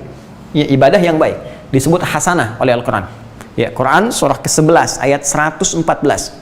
Ya, aqimis sholata tarafayin nahar wa zulafan minal lail innal hasanati yudhibnas sayyiat. Tunaikan salat itu di dua penghujung siang, ya, dari mulai zuhur sampai dengan ke asar, sampai dengan kemudian datang kegelapan ke subuh. Kalau diurut kemudian zuhur, asar, maghrib, isya, kemudian subuh. Ya, itu standar teman-teman sekalian. Nanti subuh kenapa diurutkan akhir, bukan berarti nggak bisa diawalkan menjadi pembuka hari, bukan.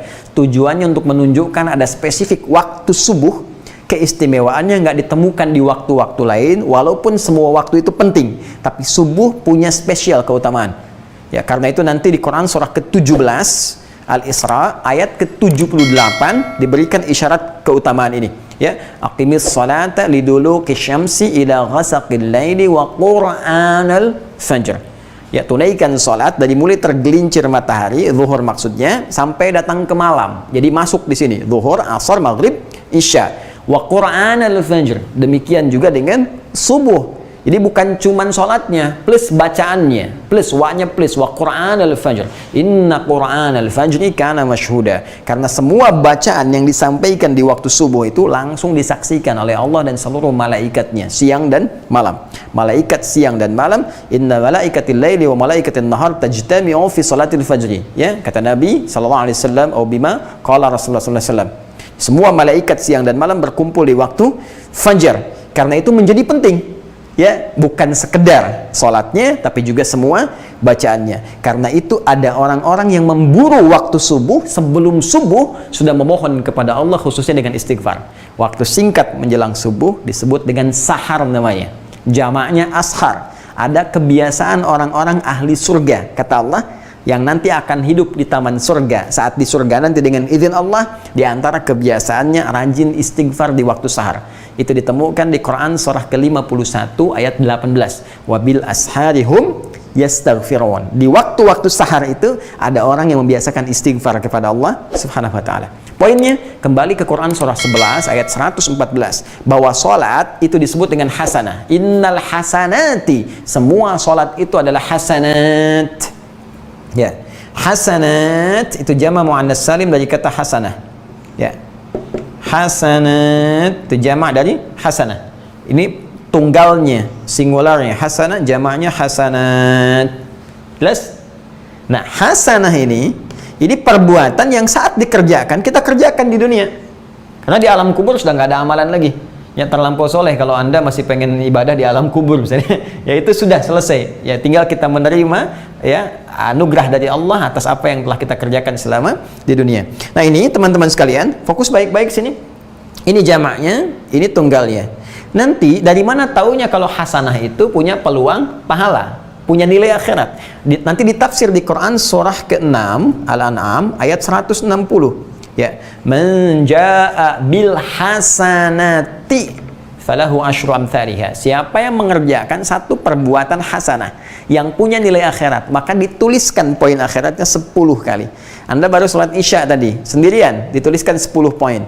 Ya, kalau berjamaah kali 27, kerjakan di masjid kali 25, baru datang sudah dapat 25. Di hadis Muslim, jarak satu keduanya 500 tahun, dua ketiga 500 tahun, tiga keempat 500 tahun. Banyak tuh. Nanti dilihat sebelum meninggal akan ditampakkan oleh Allah Subhanahu wa taala dengan izinnya. Poinnya, hasanah perbuatan baik yang dikerjakan di dunia ya, yang punya nilai akhirat jika dikerjakan karena iman kepada Allah Subhanahu wa taala. Karena itu kita sering berdoa supaya semua pekerjaan dunia kita ini punya nilai ibadahnya. Ya kalau enggak nanti apa bekalnya saat pulang kepada Allah? Ya saya tanya pada Anda nih, tadi Anda bekerja tuh, berangkat gelap tuh, sampai pulang gelap lagi. Atau yang WFH misalnya, ya. Saya mau tanya, Anda ini saat bekerja punya nilai akhirat nggak? Hah? Apalagi yang sudah kerja bertahun-tahun, yang puluhan tahun, apa punya nilai ibadah nggak? Kalau nggak punya nilai ibadah, terus bekal Anda saat meninggal apa?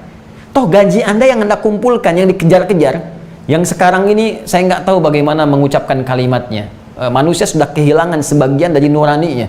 Ya, untuk sesuatu yang akan ditinggalkannya itu bisa saling menghabisi. Ada yang menyingkirkan, menyungkurkan, ada yang membunuh, merampok, ya membegal dan sebagainya. Padahal yang dia dapatkan pun ini pernah berpikir nggak? Hei, Anda pembegal, hei pencuri, hei koruptor, pernah berpikir nggak kalau Anda saat mengambil itu mungkin Anda wafat? Lalu apakah harta haram yang Anda ambil itu Anda akan nikmati? Ini ada pembegal, saat akan membegal, terus diambil, dia dapat tas itu, kemudian dia meninggal. Apa Anda nikmati itu? Betapa banyak informasi sampai kepada kita pembegal, dieksekusi, meninggal di jalan. Saya tanya pada Anda, lalu apa yang Anda dapatkan manfaat dari semua itu? Koruptor, Anda merasa nikmat? Anda ambil semua itu, Anda nikmati, lalu ketika Anda minum hasilnya Anda meninggal. Anda bangun rumahnya baru masuk Anda meninggal. Pertanyaan saya, apa yang Anda bawa ke hadapan Rabb Anda? Anda mau jawab apa ketika ditanya di alam kubur? Anda bawa bekal apa? Toh semua yang Anda kumpulkan kalau nggak punya nilai akhirat hilang semua. Ya, masuk ke mulut, tembus ke perut dan keluar lagi, selesai. Jadi kotoran. Dan Anda kembali ke tanah. Lalu apa yang Anda bawa? Dan tidak ada ruginya ketika Anda niatkan sebagai ibadah. Bukankah dunianya dapat juga? Ketika Anda niatkan ibadah, otomatis dunia akan ikut. Tapi kalau tidak Anda niatkan jadi ibadah, cuma sekedar jadi dunia saja. Makanya di Al-Baqarah ayat 200, ada orang-orang yang bekerja untuk dunia saja. Ya, faminan nasi may yaqulu rabbana atina fid dunya wa ma lahum fil akhirati min khalaq.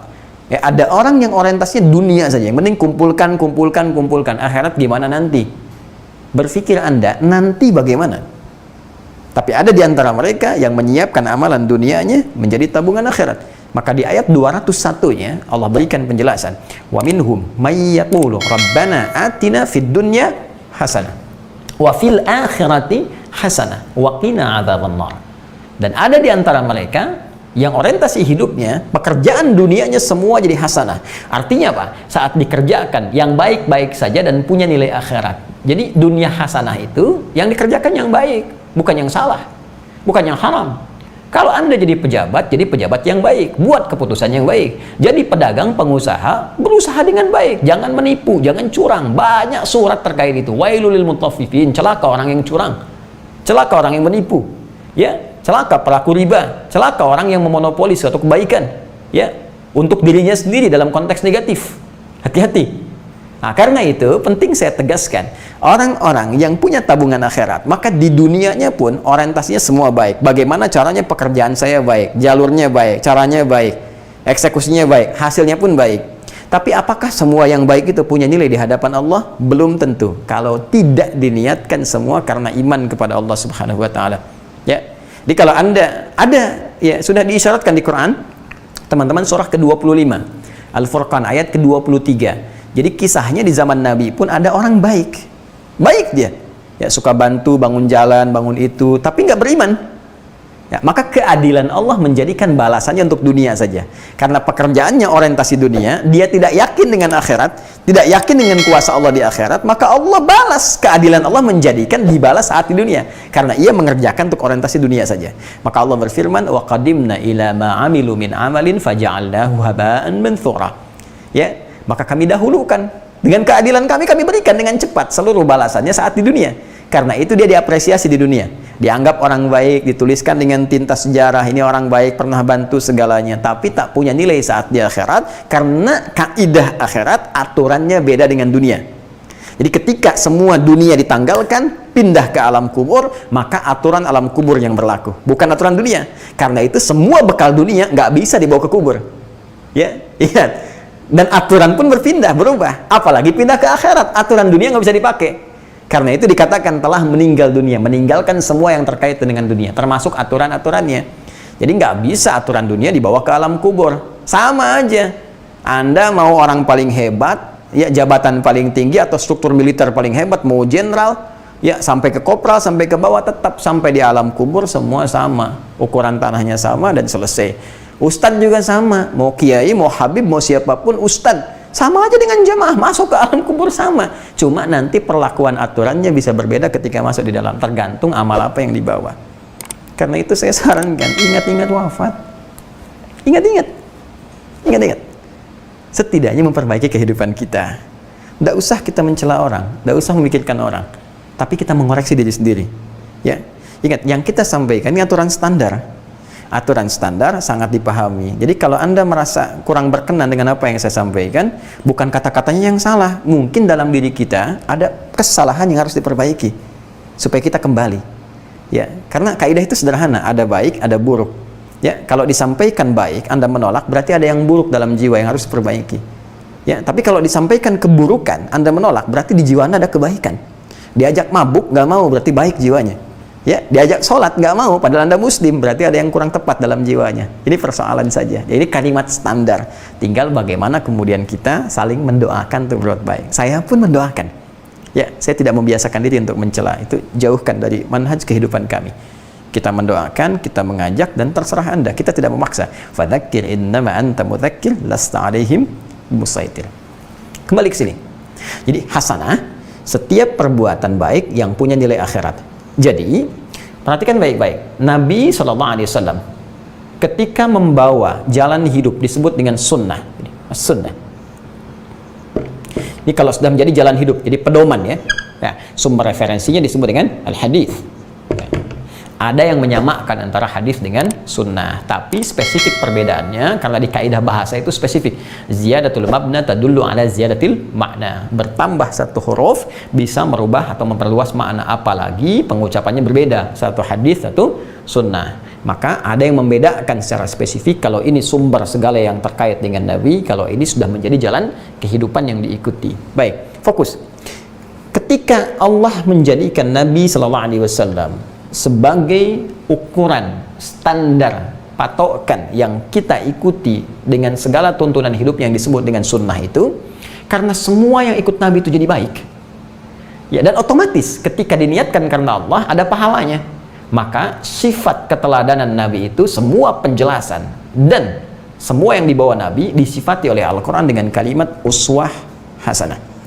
Ditemukan di Quran surah ke-33 Al-Ahzab ayat 21. Ya. Laqad kana lakum fi rasulillahi uswatun hasanah. Tuh. Jelas ya? Laqad kana lakum fi rasulillahi uswatun hasanah. Lam dengan qad, lamnya harfu taukid, qadnya tahqiq. Lam itu berfungsi menguatkan, tahqiq menjamin, memastikan. Jadi kalau kita terjemahkan dengan bahasa kita, kata Allah, saya pastikan, saya tegaskan, saya jamin, ya, kana lakum fi rasulillahi uswatun hasanah. Sudah saya tetapkan, lekatkan, terdapat pada kepribadian, kepada jalan hidup Rasulullah itu bagi kalian semua yang mau mengikutinya uswatun hasanah, keteladanan terbaik yang bukan hanya menjamin kalian menjadi pribadi yang baik, tapi juga punya nilai pahala di sisi Allah Subhanahu wa Ta'ala. Wah, kalau diambil bahasa singkatnya mudah sekali. Kalau pengen jadi baik, ikuti Rasulullah. Sederhana, selesai. Tunjukkan pada saya siapa pengikut Rasulullah yang tidak menjadi baik. Tunjukkan. Dengan catatan benar cara mengikutinya. Silahkan. Ada pembegal ikut Nabi, taubat jadi ahli hadis. Dai Jundub bin Junadah dikenal dengan Abu Dzar Al-Ghifari. Umar sekeras-kerasnya masuk Islam, ikut Nabi, jadi tegas, pemimpin yang hebat, andal. Siapa lagi? Khalid bin Walid, ya, bahkan ahli strategi di perang Uhud, musuh Nabi. Setelah masuk Islam luar biasa, bahkan menaklukkan Persia. Ya, salah satu pedangnya Rasulullah SAW, pedang Allah, pedang Rasulnya. Luar biasa, Khalid bin Walid. Tunjukkan pada saya. Jadi kalau kita mau benar, apalagi orang Islam, ya, pedoman sudah ada, referensi ada, contoh ada, kurang apa lagi? Tinggal niat kitanya aja, semangat kitanya aja, mau apa enggak? Coba tunjukkan pada saya apa yang kurang. Qurannya ada lengkap, nggak berubah setelah 15 abad. Dari zaman Nabi sampai sekarang nggak pernah berubah.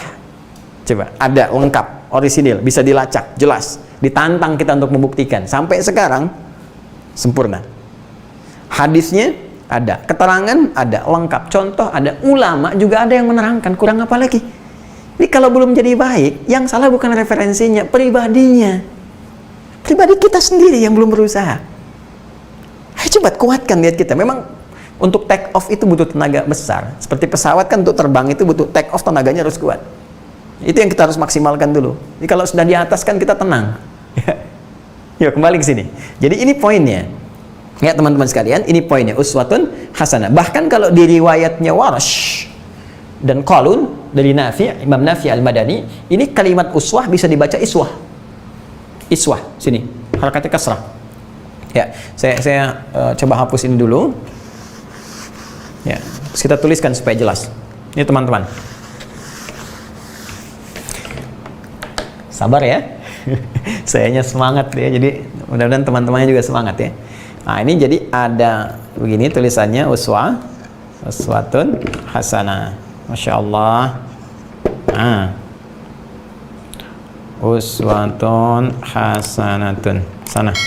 Bisa dibaca iswah. Ya, ini ada dua qiraat, dua bacaan. Jadi riwayat Hafiz dari Asim yang kita baca, ya, itu pakai dhammah uswah. Laqad kana lakum fi rasulillahi uswatun hasanah. Uswah. Ya, ada riwayat nanti Warsh atau Qalun dari Imam Nafi' Al-Madani dibaca iswah. Laqad kana lakum fi rasulillahi iswatun hasanah. Iswatun hasanah. Ya.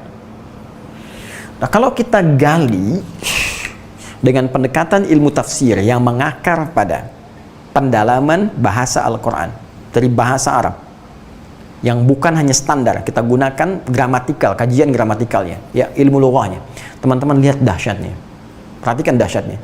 Jadi kalau kita mendalami di bidang bahasa itu nanti ada pendalaman sampai ke harokat, itu ada makna. Ya, ini fathah itu apa? Kenapa disebut fathah? Kenapa dhammah? Kenapa sukun? Kenapa kasrah? Apa kaitan dengan pengucapan? Nanti apa korelasi antara pengucapan dengan makna? Ada di kedalamannya. Ya, kita beri contoh sedikit. Tidak bermaksud mengajarkan ya, hanya menyampaikan kembali apa yang guru kami pernah ajarkan. Jadi kalau ini dinilai benar, ada pahalanya. Semoga Allah limpahkan pahala kepada guru-guru yang telah mengajarkan. Ya. Dhammah ini teman-teman. Dhammah. Saya tuliskan gini. Harokatnya di atas ya, dan ada bulatan sedikit sebelum panjang gini. Dhammatun begini. Ya. Dibaca jelas? Nah, kalau fathah gini. Ya. Dibaca a. Ini di bawah kasrah. Ya, kasrah. Kasratun kasrah. Dibaca i. Ya. Tahan. Dhammah ini harakat. Jelas? Kemudian di dalam i'rab itu perubahan harakat. Ya, perubahannya. Ini ditempatkan di atas. Ya, di atas itu tinggi, disebutnya rafa. Di alamat rafa'nya dhammah. Lihat baik-baik. Dhammah, kemudian rafa itu tinggi. Kasrah di bawah itu rendah, khafad namanya. Khafad. Ya. Khafad, rendah. Fokus. Sekarang lihat. Dhammah dari kata indhamma yandhummu asalnya. Ya. Dhamma yadhummu dhammatan. Ini saya harus turunkan lagi karena begini, kalau saya nerangkan kadang-kadang saya bawa shorof, saya bawa ilmu lughahnya. Ya, ilmu lughah itu ke akar kaitan-kaitannya. Jadi ada beberapa yang kadang-kadang suka salah paham. Ya, salah pahamnya kalau saya sudah masuk ke ilmu gramatikal, ke agak lebih tinggi, nah ini masih ditasrif lewat shorof, jadi nggak ketemu di sini. Ya. Nah, lihat sini, kalau kita mengaji dasar maka dhamma yadhummu dhammatan. Nanti akarnya terkait dengan kata indhamma yandhummu, artinya sesuatu yang berkumpul banyak. Makanya diucapkannya mulut kita ngumpul, ya. Mohon maaf dalam bahasa Sansakertanya monyong. Gitu. Agak bercanda ya.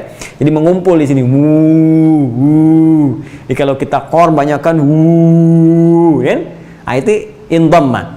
Ya, dhamma yadhummu, kumpul banyak, terkumpul banyak. Jadi sesuatu yang menunjukkan banyak itu dilukiskan dengan harokat dhamma. Ya, karena itu kalau jama maka dhammahnya itu ditandai dengan wawu. Ya, kan alif wawu, ya alif untuk fathah, wawu untuk dhammah, ya untuk kasrah. Karena itu jama mudzakkar salim misalnya pakai wawu. Ya. Ya, misal kita ambil al-mu'minun, qad aflahal mu'minun pakai kan? Ya. Itu alamat rafa'nya wawu, ya bithubutin nun, fa'ilnya wawu. Jama. Dhahaba pergi, dhahabu banyakan yang pergi. Jadi saya ingin katakan kalau ada harakat dhammah itu asalnya ya menunjuk kepada makna banyak. Ya. Mohon maaf ini agak dalam sedikit ya. Kemudian sifatnya tinggi. Tapi kalau ada harakat kasrah rendah di bawah, kasrah. Lebih kecil kan harakatnya? Lebih halus kan? Ya, halus. Ya. Anda kalau keluar malam tuh jam 3 ya. Di depan pohon ada suara jangan takut, liatin aja kasroh ya. Dia bilang bilang dhammah ya. Habis itu lari. Ya, lihat kasroh kenapa dia kecil karena harokatnya dipecah, yang tadinya besar banyak atau terbuka fathah itu terbuka dibuka ya, jadi pecah seakan jadi kecil gitu. Ya, pecah itu dalam bahasa Arab kasara, yaksuru, kasrah atau inkasara, menjadi pecah. Karena itu disebut kasrah karena suaranya jadi pecah dari tadinya besar terbuka atau jadi jadi kecil. Seakan-akan jadi mengecil, ya. Bukankah kalau sudah pecah jadi kecil-kecil, kan? Nah, sekarang kalau sudah kecil, rendah atau tinggi? Rendah kan? Karena di bawah posisinya. Karena di bawah rendah dan dia kecil harokatnya, kecil. Bunyinya kecil, rendah. Kenapa uswah bisa dibaca dengan dua cara, U dan I?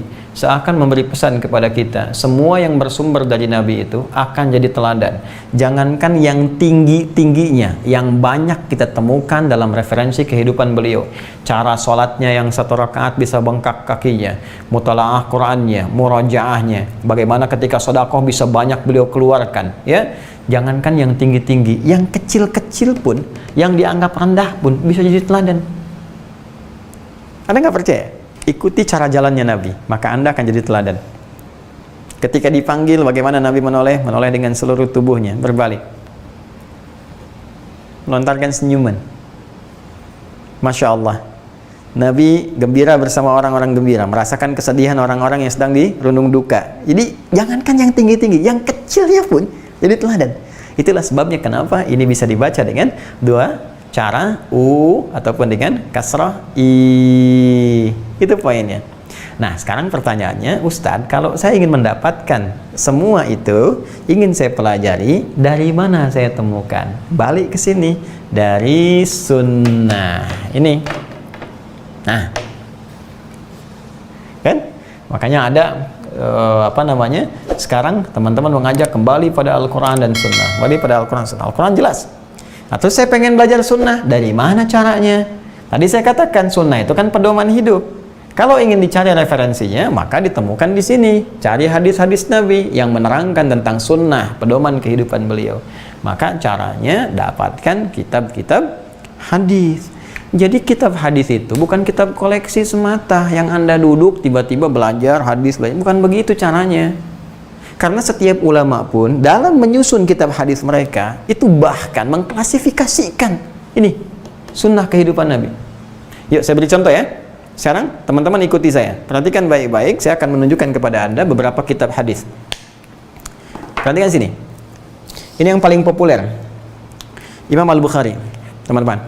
Ya, ini satu contoh di antara beberapa mungkin terbitan yang berbeda-beda, covernya isinya sama. Ya, ini ada syarahnya. Ini bukan endorse ya. Ingat baik-baik, saya hanya menunjukkan kitab, ya, menunjukkan kitab. Perhatikan baik-baik. Ini Sahih Al-Bukhari. Nanti ada beberapa cover yang berbeda, terbitan berbeda. Ini paling populer. Kebanyakan masyarakat hanya menyingkat saja Sahih Al-Bukhari. Imam Al-Bukhari dengan kitab sahihnya. Padahal Al-Bukhari saja itu menunjuk kepada nama daerah.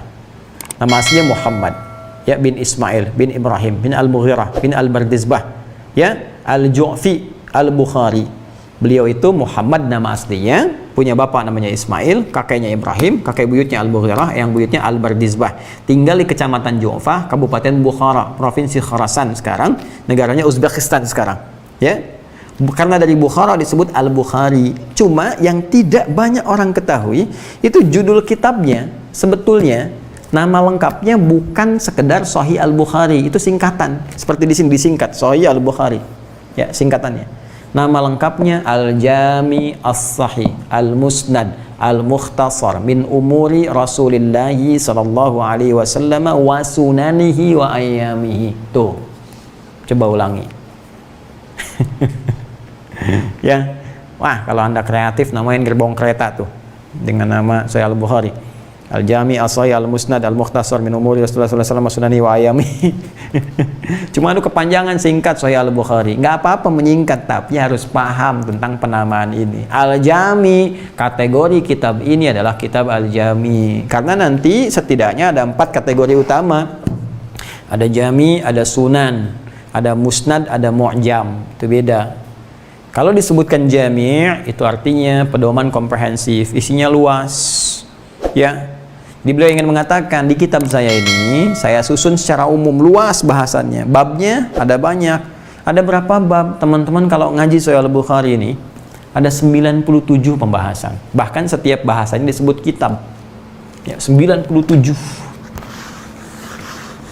Ini cara ngajinya begini. Bismillah. Sekali lagi mohon izin ya, tidak bermaksud mengajari, hanya menyampaikan kembali apa yang guru kami sampaikan. Kitab Imam Al-Bukhari itu Ya, yang tadi yang disingkat Sahih Al-Bukhari ada 97 pembahasan. Bahkan disingkatnya dengan kitab setiap bahasannya. Nah. Al-Jami As-Sahih, semua isinya kata beliau saya pastikan sahih dengan penelitian beliau. Al-Musnad, semua saya telusuri sampai tersambung ke Rasulullah. Jadi hidupnya diwakafkan untuk menelusuri hadis. Bahkan kalau Anda mengetahui, mendalami, itu 16 tahun ditulisnya. Ya, jadi bukan kaleng-kaleng beliau tuh. Ya, baru belajar sekarang besok berfatwa, tidak. 16 tahun. Ditulis pertama di Masjid Al-Haram, itu setiap mau nuliskan satu hadis, sholat dulu 2 rakaat, masuk sholat. Ya, kalau ada ketenangan, kadang-kadang berjumpa dengan Rasulullah di mimpinya, gitu kan? Nah, kemudian dapat isyarat ketenangan dalam hatinya, dicek lagi, tulis sampai disempurnakan saat di Masjid An-Nabawi. Dan beliau berdoa supaya menjadi hujjah di hadapan Allah kelak saat berjumpa dengan Rasulullah sallallahu alaihi wasallam. Tuh Al-Imam Al-Bukhari saking ingin yang berjumpa dengan Rasulullah, cari bekal nulis hadis beliau. Ini bekal kita apa nih nanti? Malu berjumpa dengan Nabi. Gak punya bekal. Coba main lah. Saya beberapa hari lalu coba ke daerah-daerah melihat, ya kan, suasana di daerah seperti apa, masuk suasana padat. Kawan saya bilangin, kamu pengen masuk surga nggak? Pengen, Ustaz. Jangankan kamu, saya bilang, tuh semua orang di sini saya dan kita semua pengen masuk. Kira-kira bekalnya cukup nggak? Ini baru satu kecamatan, satu kabupaten, satu provinsi di Indonesia. 260 juta penduduk Indonesia. Semua pengen, baru Indonesia. Itu yang hidup sekarang, belum yang sebelumnya. Belum yang luar. Kita tuh bersaing. Jadi kalau hidup kita nggak serius, malu kita pulang. Malu. Level Imam Al-Bukhari itu menyiapkan dirinya untuk pulang. Kita mau bawa apa? Jadi kalau nggak sanggup kemudian menuliskan hadisnya, berbagi referensi, setidaknya ya amalkanlah petunjuknya. Atau tinggalkanlah maksiat. Jadi lebih baik. Apapun passion yang kita kerjakan dalam kehidupan, itu cuma amanah kok. Bedanya cuma saat hidup di atas tanah saja. Kalau udah masuk tanah sama semua. Sama semua. Ya. Al-Musnad, saya teliti tersambung ke Nabi. Al-Mukhtasar, saya tampilkan singkat, tidak banyak penjelasan, karena saya pengen hadis Nabi yang lebih banyak digali. Min umuri Rasulillahi sallallahu alaihi wasallam, saya kumpulkan dari semua hal-hal yang terkait dengan Rasulullah sallallahu alaihi wasallam, aktivitasnya, ya. Kemudian juga sifatnya, ya, dan rutinitasnya. Kemudian wasunanihi, dan kumpulan sunnah-sunnahnya. Wa ayyamihi, dan kegiatan hariannya. Jadi di kitab Al-Imam Al-Bukhari ini, yang dikenal dengan Sahih Al-Bukhari, ini beliau jenius, saya katakan, dengan izin Allah diberikan petunjuk oleh Allah Subhanahu wa taala. Ini disusun oleh beliau hadis-hadis Nabi dalam 97 pembahasan. Misal, yang pertama kitab Bad'ul Wahyi, kitab tentang permulaan turunnya wahyu. Ini bukan asal-asalan, dibuka dengan ini untuk menjelaskan tentang kebenaran risalah Nabi Muhammad SAW. Standar Nabi itu begini. Jadi kalau ada orang ke depan ngaku-ngaku Nabi, lihat aja punya ciri ini enggak. Kalau enggak ada, bukan Nabi, selesai. Gitu caranya, jadi nggak usah diributin. Sebetulnya Nabi udah ngasih kata kunci, la nabiyya ba'di, nggak ada Nabi setelah saya. Kalimat ini bukan cuma menafikan, tapi menginformasikan nanti setelah saya wafat akan banyak orang ngaku Nabi. Cara paling gampang, tolak aja, selesai. Ya, gampang caranya. Jadi kalau ngaji ini sederhana, ngaku Nabi, tolak. Ya. Kalau pengen diuji, uji. Ada nggak di standar? Buka kitab Al-Bukhari. Coba kamu ini, Nabi wahyunya begini, kamu bagaimana? Nabi punya mujizat ini, kamu apa? Gampang, uji aja lewat situ. Ya, tapi kalau pengen cepat, udah tolak, selesai. Ya, ini kaidah ini kita hafal. Cuma yang membingungkan, ini cuma satu. Kalau ada orang ngaku itu nggak aneh, karena Nabi sudah ngasih isyarat. Nanti setelah aku wafat akan ada orang ngaku-ngaku. Ya. Jadi kalau ada yang sekarang, berarti terbukti kalimat Nabi itu benar, terbukti. Cuman yang bikin heran tuh begini, setiap ada yang ngaku, ada aja pengikutnya, Joni. Itu yang bikin pusing tuh. Ya. Coba lihat dulu, AM, pelatih bulu tangkis, Anda bayangkan. Ya, ngaku Nabi, ada pengikutnya. Tanya sama aparat kita, kenapa ngaku Nabi? Saya ke Bogor, Pak, dapat wahyu. Anda bayangin, orang ke Bogor dapat tahles, dia wahyu. Bandung tukang cukur tuh, ya kan? Ngaku Nabi, ada lagi pengikutnya. Jadi kadang-kadang ini yang harus kita pikirkan, dan kadang-kadang melewati batas. Nabi sudah banyak muncul, ibu kota negara lebih keren lagi, ya. LE langsung ngaku malaikat. Ini kan repot gitu ya. Pernah minta izin mendaratkan Jibril di Monas katanya kan, langsung ditolak, tangkap sama aparat kita tuh ya. Aparat kita luar biasa, jangankan teroris, malaikat tangkap tuh. Kayak yang beginian kita dukung ya. Nah, jadi sederhana saja teman-teman sekalian ya. Jadi kembali ke sini, nah ini semuanya terklasifikasi dengan baik. Setelah itu Kitabul Iman bagian kedua. Ini bukan 1-2 hadis. Kitabul Iman ini Kitabul Iman, pembahasan tentang iman ini. Pembahasan tentang iman, setidaknya ada 57 hadis dirangkum oleh Imam Al-Bukhari. Dirangkum, dicari sampai ketemu. 57 ini kurang lebih ya, 57 hadis di bab kedua, satu bab aja ini. Ya. Ini 57 hadis, teman-teman sekalian. Saya ingin tunjukkan pada Anda, itu rumus.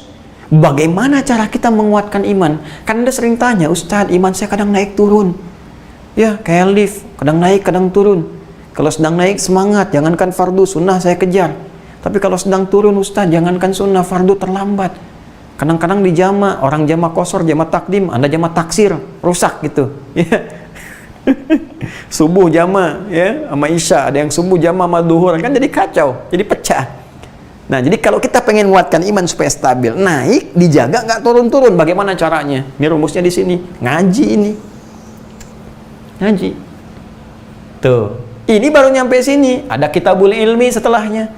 Kitabul Ilmi. Wah, Anda kalau ngajinya benar aja gini, luar biasa. Nanti ini ada hadis-hadis lagi. Referensi cara belajar dari Nabi. Bagaimana cara belajar yang benar, bagaimana cara meningkatkan kecerdasan, bagaimana ngatur waktu belajar, yang udah ngajar, bagaimana ngatur jadwal ngajar, kalau ada kajian khusus ibu-ibu bagaimana, kajian bapak-bapak bagaimana, gabungan seperti apa, ada. Referensi-referensi ada. Ya, bagaimana metode mengajar, apakah misalnya metodenya mono misalnya, langsung klasikal kayak di kelas, atau misalnya tanya jawab, ada di sini. Lengkap. Kalau mau didalami lagi, lebih lengkap lagi. Ada Kitabul Imarah, kitab tentang rumusan menata pemerintahan. Ada Kitabul Tijarah, kitab tentang bisnis. Ya, kalau spesifik ibadah, Kitabul Sholat, tentang sholat dibagi lagi sampai ke jenazahnya ada. Ada Kitabul Siam tentang puasa, dirinci tentang puasa-puasa. Anda kalau mau belajar puasa apa aja ada di sini. Ya, Kitabul Haji ada, hajinya ada, umrohnya ada, sampai Kitabul Marid ada. Allahu Akbar, tentang cara menangani penyakit. Ada. Ya, bahkan beberapa dirinci. Gejala-gejala begini, ada gejala ini, ada yang paling menarik saya riset kemarin tuh. Tapi ya nantilah, kalau pihak-pihak tertentu yang sangat penting membutuhkan, ya kita bisa rujukan baru kita sampaikan. Ya, ada gejala-gejala yang sangat menarik. Kalau sesak nafas, kalau pening, kalau imunnya menurun, nah itu nanti seperti ini penanganannya. Kalau ada herbalnya begini, ya pendekatan spiritualnya begini. Ya, kalau nanti seperti ini, lengkap teman-teman sekalian. Ya, sampai nanti ada bab tentang manaqib sahabat. Kemuliaan para sahabat. Ini luar biasa. Ini 97 pembahasan.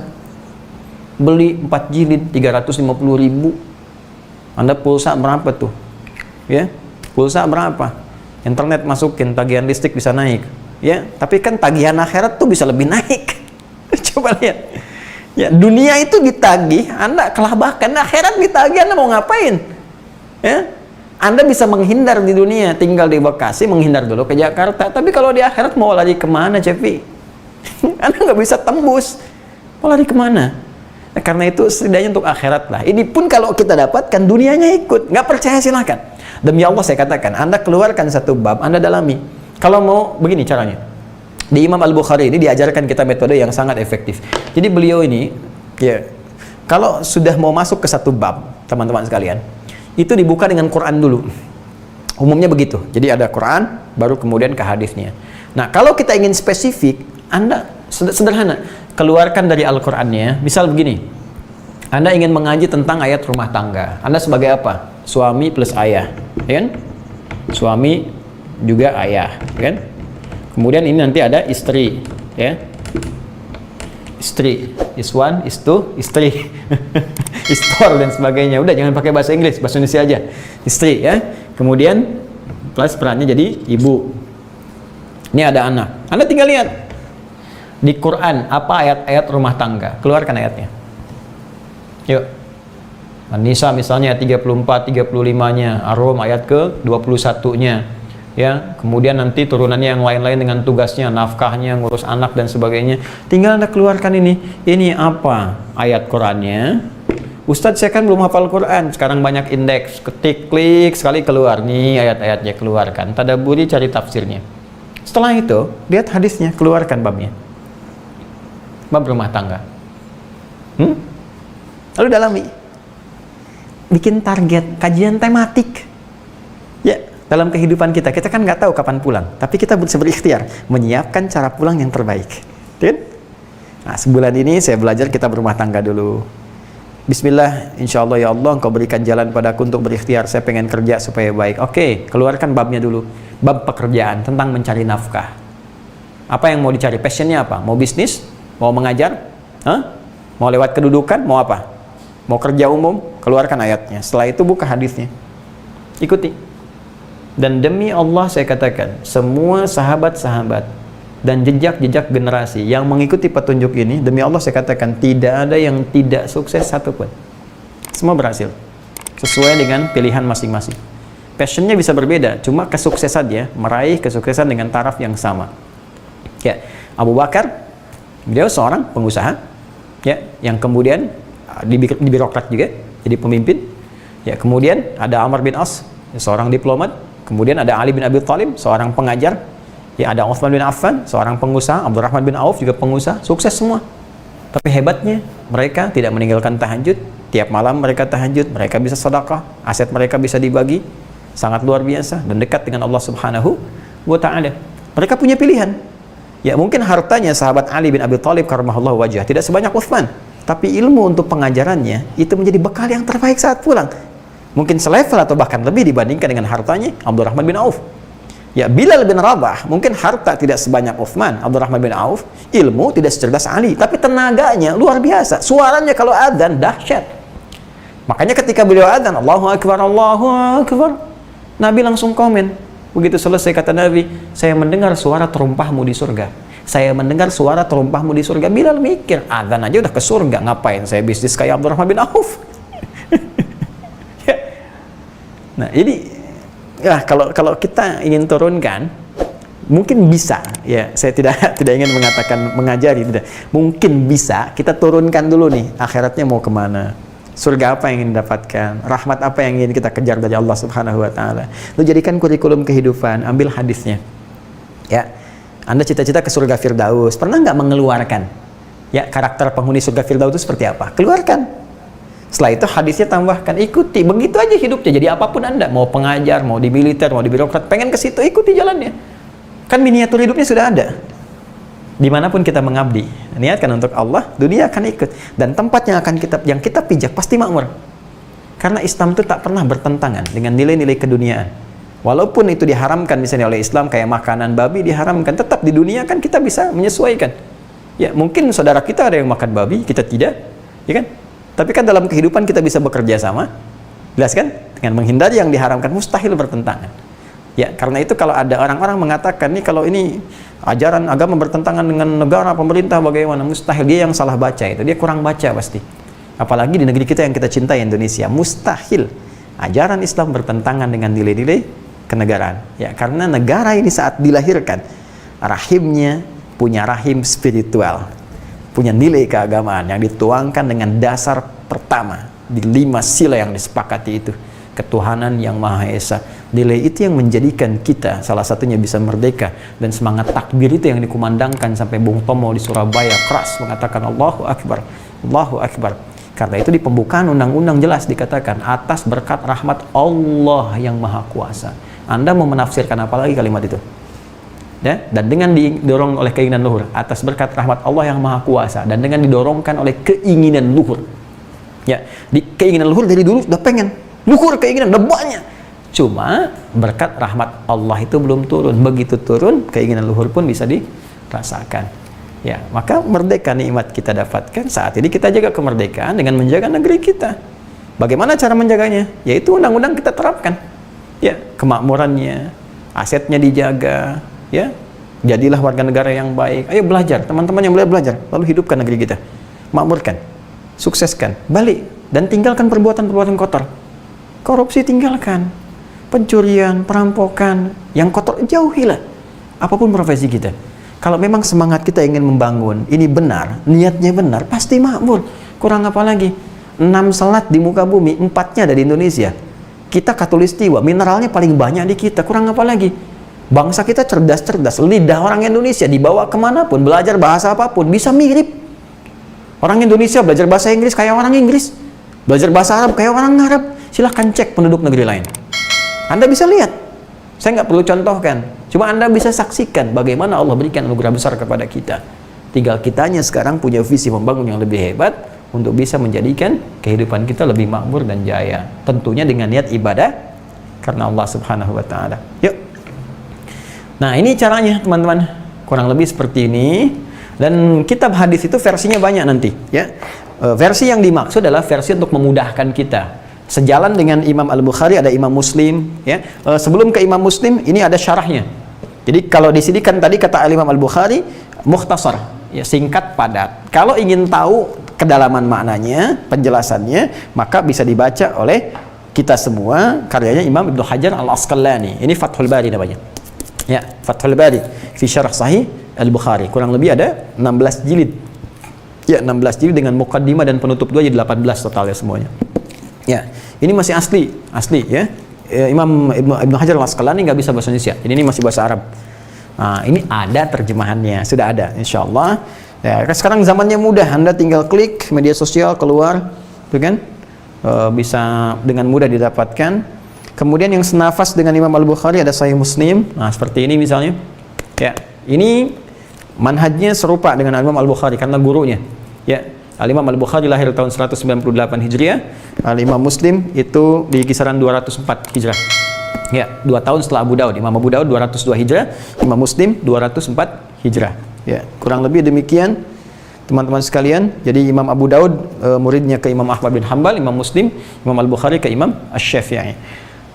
Teruskan nanti pendalamannya. Nah, ada kitab Sunan misalnya. Nah, kalau tadi jami, ya, Al-Bukhari, Muslim, jami. Kitab Sunan, kitab yang disusun berdasarkan hadis-hadis yang disusun berdasarkan urutan ibadah, bab-bab ibadah. Ya, misalnya Sunan Abu Daud, Sunan An-Nasa'i, kan? Nah, itu disusunnya berdasar apa? Bab-bab fikih ibadah. Jadi kita buka dengan taharah, bab taharah, kemudian bab salat dan seterusnya. Beda dengan Al-Jami ini dibukanya dengan Badul Wahyi, kitab iman. Ya, kalau Sunan, jadi kalau Anda ingin spesifik, jadi begini cara berpikirnya. Jadi di sementara awam tuh kalau bukan Rawahul Bukhari itu dhaif. Nah, ini pasti belum belajar ilmu hadis. Ya, ini belajarnya terlalu advance sehingga ada sebagian nggak nyampe gitu ya. Nah, jadi kita cari bahasa yang baik lah. Jadi jangan lompat dulu, pahami dulu baik-baik. Sunan Abu Daud misalnya, kenapa disebut Sunan? Jangan disimpulkan kalau bukan Al-Bukhari itu nggak sahih, bukan. Ini maksudnya kitab ini disusun berdasar urutan fikih. Jadi kalau Anda ingin mencari tentang bab cara sholat, kalau ingin cepat langsung ke Sunan Abu Daud misalnya, udah ambil, buka bab sholat. Maka referensinya ditemukan lebih lengkap karena spesifik ya tentang masalah fikih. Adapun kualitas hadisnya bisa beda-beda. Nanti beliau jelaskan yang ini yang sahih, ya ini yang dhaif diterangkan. Nah, ini yang palsu misalnya dijelaskan kepada kita untuk ditinggalkan. Itu salah satunya. Jelas ya? Nah, karena itu kalau Anda ingin cari misalnya, contoh begini. Anda ingin cari nih dari i'tidal. Ya, sami Allahu liman hamidah, ingin sujud.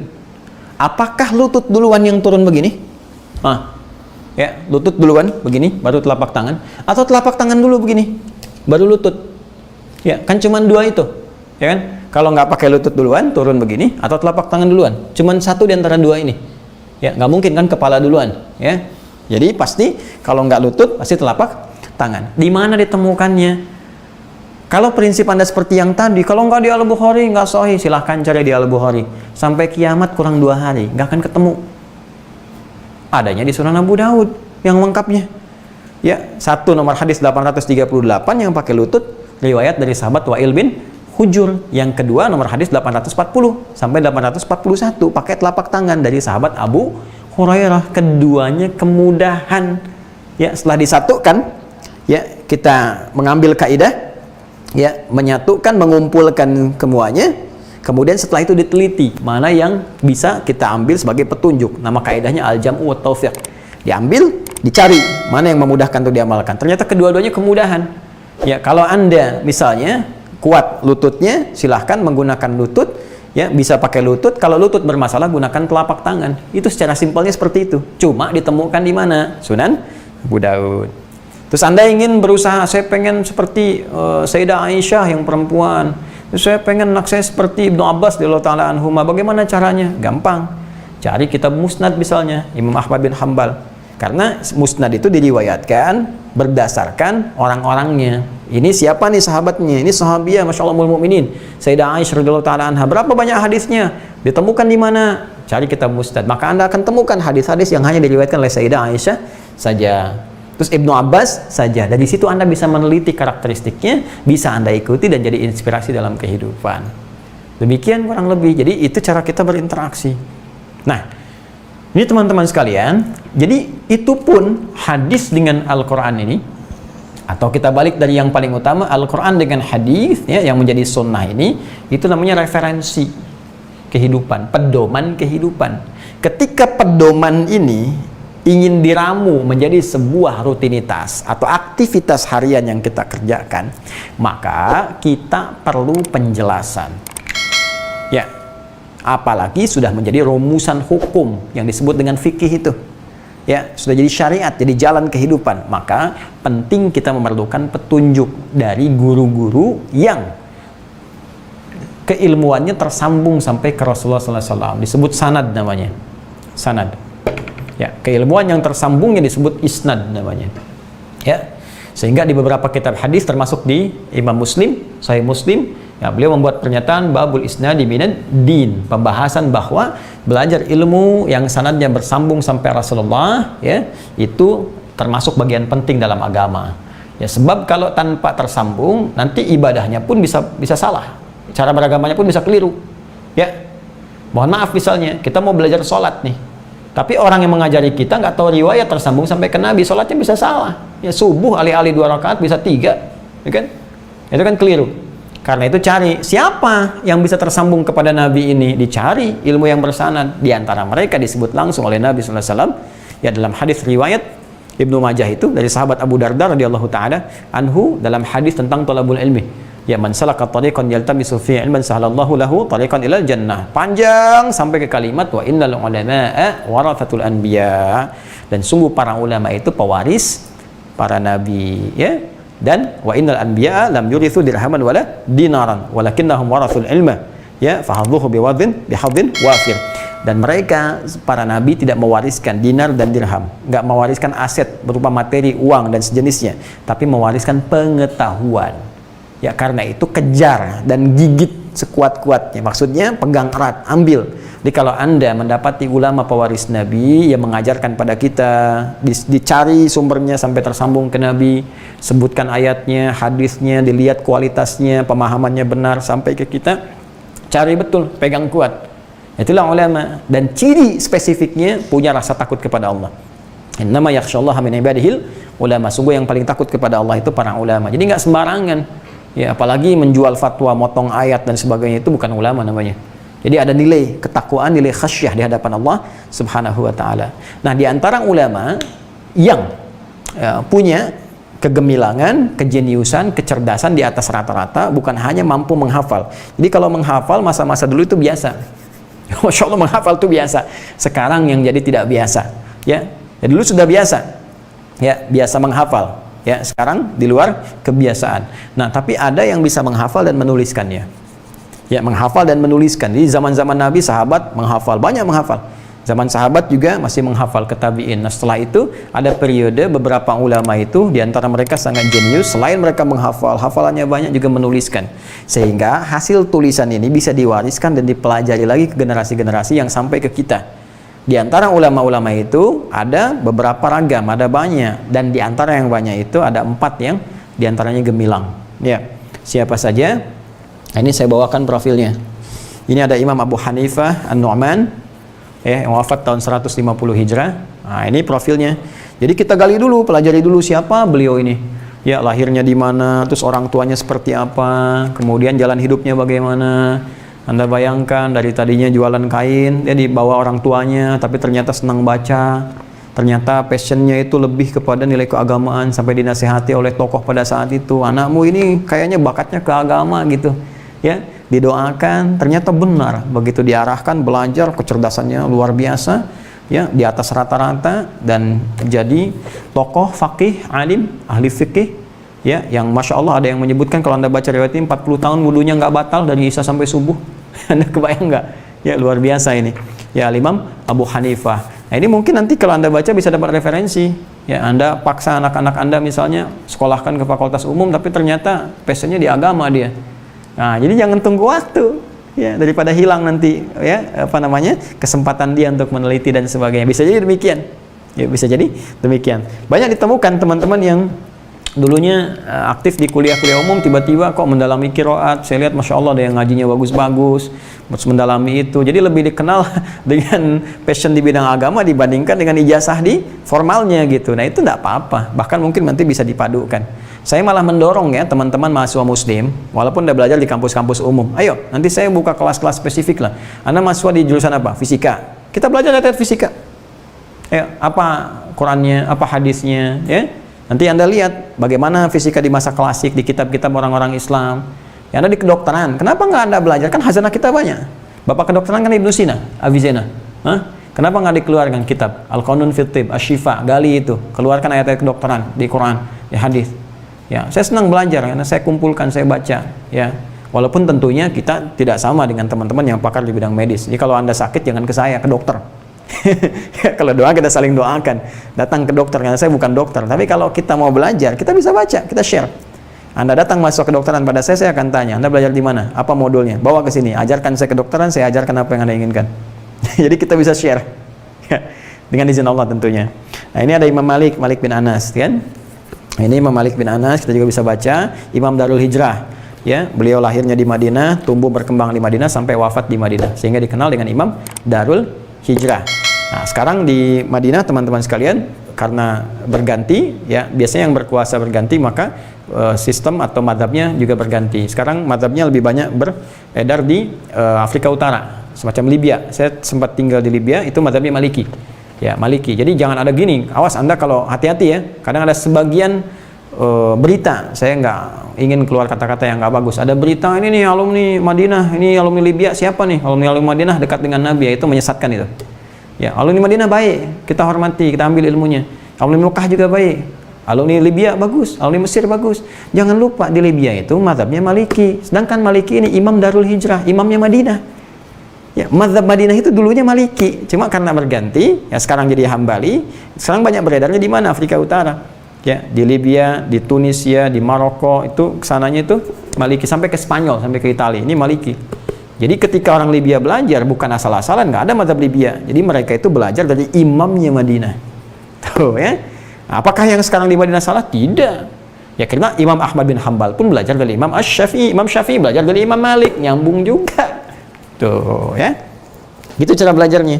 Ini Imam Abu Hanifah sekarang di Asia Selatan lebih banyak. Asia Selatan berarti di India, Pakistan, dia banyak menyebar di situ. Dan Imam Asy-Syafi'i, Muhammad bin Idris Asy-Syafi'i. Ya, ini satu di antara 4 yang nasabnya langsung tersambung dengan nasab keluarga Nabi Sallallahu Alaihi Wasallam di Abdul Manaf ya. Jadi ini dari Bani Muttalib, Nabi SAW dari Bani Hashim. Ya, dari Bani Hashim. Bani Hashim dengan Bani Muttalib itu satu yang saling bersaudara, saling tolong menolong. Ya, jadi nanti ada 4 nanti keturunan dari keturunan sebelumnya yang menurunkan 4 generasi utama. Ya, nanti ada Bani Hashim salah satunya dengan Al-Muttalib, lalu ada Naufal dengan satunya lagi. Nah itu nanti bermasalah ya, yang 2 itu, yang 1 ini, yang 2 saling tolong menolong, Al-Muttalib dengan Hashim. Jadi dari Bani Al-Muttalib menghasilkan Imam Asy-Syafi'i, ke sini jauhnya, lahir tahun 150 Hijrah. Ya, sedangkan Nabi Muhammad SAW dari Bani Hashim ya, dari Kinana, kemudian melahirkan Quraisy yang terbaik di antara sukunya. Jadi semua nabi itu, Nabi Muhammad itu semua turunannya istimewa semua. Ya, dari ciptaan Allah semua dari keturunan para nabi. Dari Nabi Ibrahim alaihissalam ke Nabi Ismail, spesial. Dari situ nanti ada suku turun di Arab. Arabnya tuh paling spesial. Arabnya Nabi Ismail paling spesial. Turun sukunya, turun kabilahnya. Dari Bani Hashim tuh kan yang paling istimewa Bani Hashim.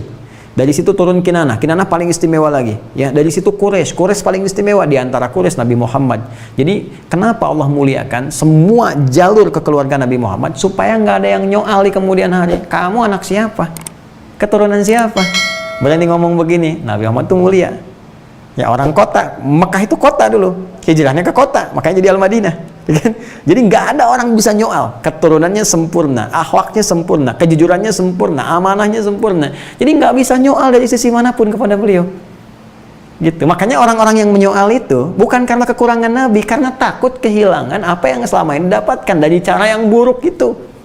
Padahal kalau ikut Nabi pun dapat juga, malah baik caranya. Coba lihat Abu Bakar, begitu ikut Nabi lebih meningkat kan? Asetnya meningkat, kedudukan meningkat. Ya, silakan lihat. Umar demikian, Utsman demikian. Lihat nasibnya Abu Jahal, ya, dan abu-abu yang lainnya. Selesai gitu kan? Jadi kadang dalam hidup tuh begitu. Ada orang-orang yang memang nggak suka dengan pihak-pihak tertentu, membawa kebenaran, bukan menolak kebenarannya, ya, tapi lebih karena takut kehilangan apa yang selama ini dia raih. Itu biasanya godaan setan. Kita harus menang melawan itu, dan kita harus doakan teman-teman. Bila ada teman-teman kita di situasi itu, kita doakan. Ya, kemudian Imam Ahmad bin Hanbal, ya, 164 Hijrah. Ini pun luar biasa. Ini belajar ke Al-Imam Asy-Syafi'i juga, dan ini jalur hidupnya hampir mirip-mirip. Al-Imam Asy-Syafi'i yatim, ini juga yatim beliau, dan tumbuh luar biasa. Ini lebih concern sebenarnya ke bidang hadis, ya, hafal kurang lebih 1 juta hadis. Al-Imam Asy-Syafi'i juga Masya Allah ada yang menyebut 1 juta hadis juga, ya. Kemudian fiqihnya juga, ya, beliau menerapkan pendekatan fikih dengan pendekatan pemahaman hadis. Jadi lebih banyak nanti pemahamannya tekstual. Bahkan pendapat-pendapatnya yang disampaikan oleh beliau lebih mengutamakan hadis dhaif dibandingkan dengan ra'yu. Ya, pendapat, rasionalitas. Nah, jadi kalau ada yang ikut Imam Ahmad menolak hadis dhaif, itu patut dipertanyakan. Itu ikut Imam Ahmad yang mana? Ya, jadi, nah ini pentingnya belajar begini. Ya, jadi kita tahu ini dari mana nih sumbernya, lacak gitu dan sebagainya. Ya. Jadi ini teman-teman sekalian, nah dari sini muncullah kemudian perpaduan ini, Al-Quran, Sunnah disatukan jadi ramuan disebut dengan fikih. Kalau sudah fikih, sudah panduan cara kita beribadah. Nah, maka saya contohkan misalnya Al-Imam Syafi'i punya kitab namanya, walaupun nanti ditulis oleh muridnya, ya, ini. Nah, ini ada 9 jilid kurang lebih, ya. Ini nanti Imam Ahmad punya sendiri, Imam Malik punya sendiri, ada Al-Muwatta, kita juga ada koleksi Al-Muwatta. Ya, demikian Al-Imam Abu Hanifah juga, ya. Dan yang lainnya. Nah, ini kurang lebih seperti ini, teman-teman sekalian. Adapun pembahasan lain itu cabang saja, cabang. Ya, misal kita ingin mengeluarkan tentang kedokteran, ya, misalnya kedokteran kesehatan dalam Al-Quran. Nah, ini ada kitab ini cukup bagus juga, At-Tibbun Nabawi, ya, At-Tibb An-Nabawi, ya, medis dalam kenabian. Beberapa dikeluarkan dari Al-Quran. Ini banyak yang menulis ini. Yang paling populer kan Ibnul Qayyim Al-Jauziyah, kan? Nanti ada Ibnu Sina dan beberapa yang lain. Spesifik. Bahkan di Al-Bukhari pun bisa ditemukan pembahasan tentang itu yang sering dikutip dan menjadi buku tersendiri. Saya kira itu pembahasan tentang bagaimana ini baru berapa kalimat nih di firman Allah ayat keempat Al-Baqarah, walladzina yu'minuna bima unzila ilaik, baru sampai situ, ya. Dan di antara ciri orang takwa itu yakin dan mau mengamalkan seluruh yang diturunkan kepada Muhammad sallallahu alaihi wasallam. Caranya seperti tadi, ya. Jadi, nah, kalau Anda lihat ustaz banyak nih begini, kalau merasa banyak maka hormatilah para ustaz. Ya, puluhan tahun belajar, ini dikaji semua, ini baru sebagian, mungkin baru 0,sekian persen dari kitab-kitab yang dibahas. Puluhan tahun mengabdi, belajar, ya pulang-pulang disebut ahli bid'ah, gimana? Tapi tidak apa-apa lah, tidak apa-apa, kan karena belum tahu. Ya, kalau sudah tahu kan juga nanti mengerti sendiri. Semua orang bertanggung jawab dengan apa yang dia kerjakan, dan kita tidak perlu membalas dengan yang buruk, cukup mendoakan. Ya, semoga kita diberi petunjuk oleh Allah. Nah, karena itu kita belajar dengan baik. Silahkan belajar dari ustaz manapun. Jangan bergantung hanya kepada seorang Ngadi Hidayat yang mungkin bisa banyak salahnya. Ya, bisa keliru, bisa salah. Jadi nanti belajar dari ustaz-ustaz yang lain. Ya, ambil fatwa dari ulama kita di MUI, itu kan ulama, masya Allah itu kan. Ya, banyak fatwa-fatwanya kita bisa pelajari, atau ustaz-ustaz lain sesuai dengan yang standar yang baik. Ini teman-teman sekalian. Kemudian nanti insya Allah kita lanjutkan di pekan yang akan datang untuk kelanjutan ayatnya. Walladzina yu'minuna bima unzila ilaik wa ma unzila min qablik wa bil akhirati hum yuqinun. Dan mereka pun meyakini apa yang telah diturunkan kepada nabi-nabi sebelum kamu Muhammad SAW. Itu menarik tuh, kalimatnya bisa diikutkan kepada yang sebelumnya tapi hukumnya bisa berbeda. Ya, dan kenapa ketika kepada nabi, ya ketika kepada kitab kalimatnya menggunakan iman, tapi ketika akhirat menggunakan yakin. Wabil akhiratihum yuqinun. Kita insyaallah akan dalami itu dalam pertemuan yang akan datang insyaallah. Izinkan saya sebelum menutup menyampaikan beberapa informasi. Yang pertama, teman-teman sekalian, insyaallah besok kita akan aktifkan kembali program untuk si Tama dan Pertanda, ya serupa tapi tak sama Pertanda, dan juga nanti ada roti yang ngobrol dan tanya Ustadz Adi. Tentunya program yang akan disesuaikan, diatur ya, mungkin nanti supaya ada kesinambungan. Mudah-mudahan bermanfaat. Kalau ada masukan teman-teman bisa sampaikan supaya kita perbaiki. Dan mohon izin saya berusaha untuk meluruskan niat dalam taklim ini.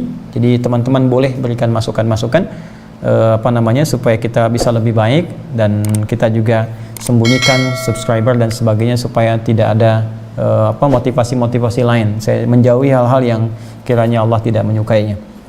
Kemudian yang kedua, teman-teman sekalian, tentu ini yang paling ditunggu informasi seputar Mushaf At-Taisir. Ya alhamdulillah sudah ada masuk, besok juga masuk lagi, kurang lebih ada 1250 untuk mushaf, buku juga sudah ada. Cuma bersabar sedikit lagi karena ini kami sedang sandingkan dengan aplikasi, ya aplikasi untuk setoran. Jadi kan gini, saya sampaikan kepada teman-teman, saya bukan ingin jualan, ya saya meriset, ini hasil riset. Jadi bukan sembarangan lihat orang begini kita tiru, enggak, bukan ke situ arahnya. Ini bukan bisnis. Ya, kita hubungan dengan Allah. Jadi ini hasil riset, saya menginginkan hadirnya ahli Quran. Ya, karena itu kita tidak berniaga dengan ini riset, kita cetak, lalu kita bikin sistem supaya semua yang mendapatkan ini sama-sama menghafal. Jadi bukan koleksian. Ya, apalagi cuma jadi mahar misalnya untuk pernikahan. Aduh, Masya Allah, tolong deh. Nanti kalau Anda dilamar, bawa ini, tanya isinya, ya. Udah dihafalin belum? Kalau belum, jangan lu terima deh. Saran saya begitu, ya. Jadi, mohon izin, maaf ya. Jadi kita buatkan sistem, nanti saya perkenalkan. Sebentar lagi sedang disempurnakan, sedikit lagi aja, sabar ya. Di situ nanti ada form registrasi masuk, plus nanti Anda ketika dapat ini tercatat, nanti masuk daftar STUAH namanya, Sekolah Terbuka Usahakan Al-Quran Hafal. Di situ nanti ada sistem untuk setoran. Jadi Anda tinggal klik mau setoran, nanti rekaman dikirimkan, kami standby-kan sekitar 40 musyrif untuk saat ini. Ya. Jadi kapasitas yang kami siapkan untuk 10.000 orang. Jadi begitu Anda sudah mendapatkan ini, otomatis Anda terregistrasi. Jadi Anda belajar di situ. Ya, jadi Anda bisa setoran, bisa dipantau, bisa dimotivasi, bisa diingatkan. Jadi bukan sekedar mendapatkan mushaf ini. Jadi saya tidak akan bicara lebih jauh dulu. Sabar sedikit insyaallah, ya. Sabar ya. Sabar kan mendekatkan diri kita dengan Allah. Innallaha ma'as sabirin. Jadi nanti insyaallah tunggu sebentar. Mungkin saya nanti akan umumkan secara terbuka, termasuk nanti saya tunjukkan langsung. Ini nanti ada plastiknya teman-teman, bisa bawa ya. Terus bukunya juga kita siapkan, termasuk nanti saya sampaikan info-infaknya. Infak itu juga insya Allah teman-teman sekalian diniatkan untuk menambah kembali supaya bisa cetak lagi, dan infak untuk buku ya. Jadi ininya sama sekali kita nggak ngambil apapun. Ini kalau mau kita niagakan ini bisa jutaan karena beratnya udah 5 kilo, tapi nggak mau kehilangan nilai akhirat lah ya untuk yang ini ya. Terus nanti dari situ bisa subsidi. Ya, jadi kalau udah tercetak gitu, nanti kita bisa cetak bagi yang setidaknya nanti tidak ada kemampuan atau belum ada, kita bisa berikan juga secara gratis. Kalau yang jauh bagaimana Ustadz? Saya pengen juga. Ini dikirim, mungkin biaya kirimnya lebih mahal. Jadi nanti kita pikirkan juga menjadi aplikasi. Ya, jadi kalau udah aplikasi dan gratis, nggak bayar. Gratis, sekali lagi gratis. Ya, jadi kalau Anda mau infak yang lebih butuh, silahkan diarahkan ke sana. Kan saya suka share kalau kita ada apa-apa, saya sampaikan. Saya bukan tipikal ustadz yang atau orang ya, maaf. Saya bukan tipikal orang yang senang ngumpulkan, ayo infak, tidak. Saya lebih senang nyampaikan pada Anda. Kita mau ngerjakan ini, mau infak silahkan. Kalau nggak ada itu, Anda nggak harus infak. Ya, Anda bisa sampaikan pada yang lain. Kecuali kalau memang ada program-program khusus, maka kami sampaikan. Itu poinnya. Ya, jadi ini bersabar teman-teman. Jadi satu kotak ini 30 juz isinya, tambah 2 buku untuk koreksi 30 juz langsung. Jadi ada yang per lembar, ada yang sudah buku, kemudian plus nomor. Nanti saya bimbing juga, saya langsung yang mengajar dengan muslim sekitar 40 orang. Kemudian ada buku setoran. Ya, di buku itu ada informasi tentang at-taisir, tentang setoran, nanti terdata semua, jadi Anda nggak bisa melewatkan dari setiap harinya, kecuali ada halangan. Ini kemudian 2. Yang ketiga, saya mohon maaf sekali pada beberapa pihak yang mungkin menyampaikan undangan, sampai dengan hari ini kami belum bisa merespon untuk taklim secara spesifik karena saya masih memperbanyak riset saat ini. Ya, ada beberapa kondisi-kondisi yang memang kita mesti riset, dan ini agak serius sifatnya karena melahirkan maslahat yang lebih luas, ya, maslahat yang lebih besar. Jadi riset-riset tertentu yang di Al-Quran, yang di hadis, kemudian jadi solusi-solusi dalam kehidupan yang selama ini mungkin jarang ditemukan. Jadi nanti kalau sudah ada, sudah agak selesai beberapa bahan, nanti kita coba sambungkan kembali. Ya, namun dalam keadaan-keadaan kondisi tertentu yang sifatnya kita bisa taklim, insya Allah saya coba hadirkan, dan mudah-mudahan di pekan-pekan ini nanti kita adakan edisi khusus untuk tanya jawab. Insya Allah saya bertanya, Anda menjawab. Kurang lebih. Baik, teman-teman, terima kasih untuk malam ini. Mohon maafkan saya dengan segala keterbatasan. Bila ada yang salah, itu mutlak dari saya. Langsung Anda tinggalkan saja. Ya, tidak perlu saling mencela dan sebagainya. Dan saya dengan segala kerendahan hati memohon maaf, minta dikoreksi, dan mari kita saling mendoakan semoga Allah berkahi kita, berkahi negeri kita, dan berikan kita jalan-jalan kebaikan, menyatukan kita semua dan menjauhkan dari segala apa yang tidak disukai oleh Allah Subhanahu wa taala. Semoga Allah menyembuhkan saudara-saudari kita yang diuji oleh penyakit, mengangkat setiap penyakit dari bumi kehidupan kita, dan memberikan yang terbaik dalam jalan kehidupan kita. Allahumma taqabbal minna innaka antas samiul alim wa tub alaina innaka antat tawwabur rahim. Allahumma ya arhamar rahimin ij'alna min ahli al-Qur'an waj'alil Qur'ana sahiban lana fid dunya wa syafi'an lana fil akhirati ya arhamar rahimin. Rabbana atina fid dunya hasanah wa fil akhirati hasanah wa qina adzaban nar.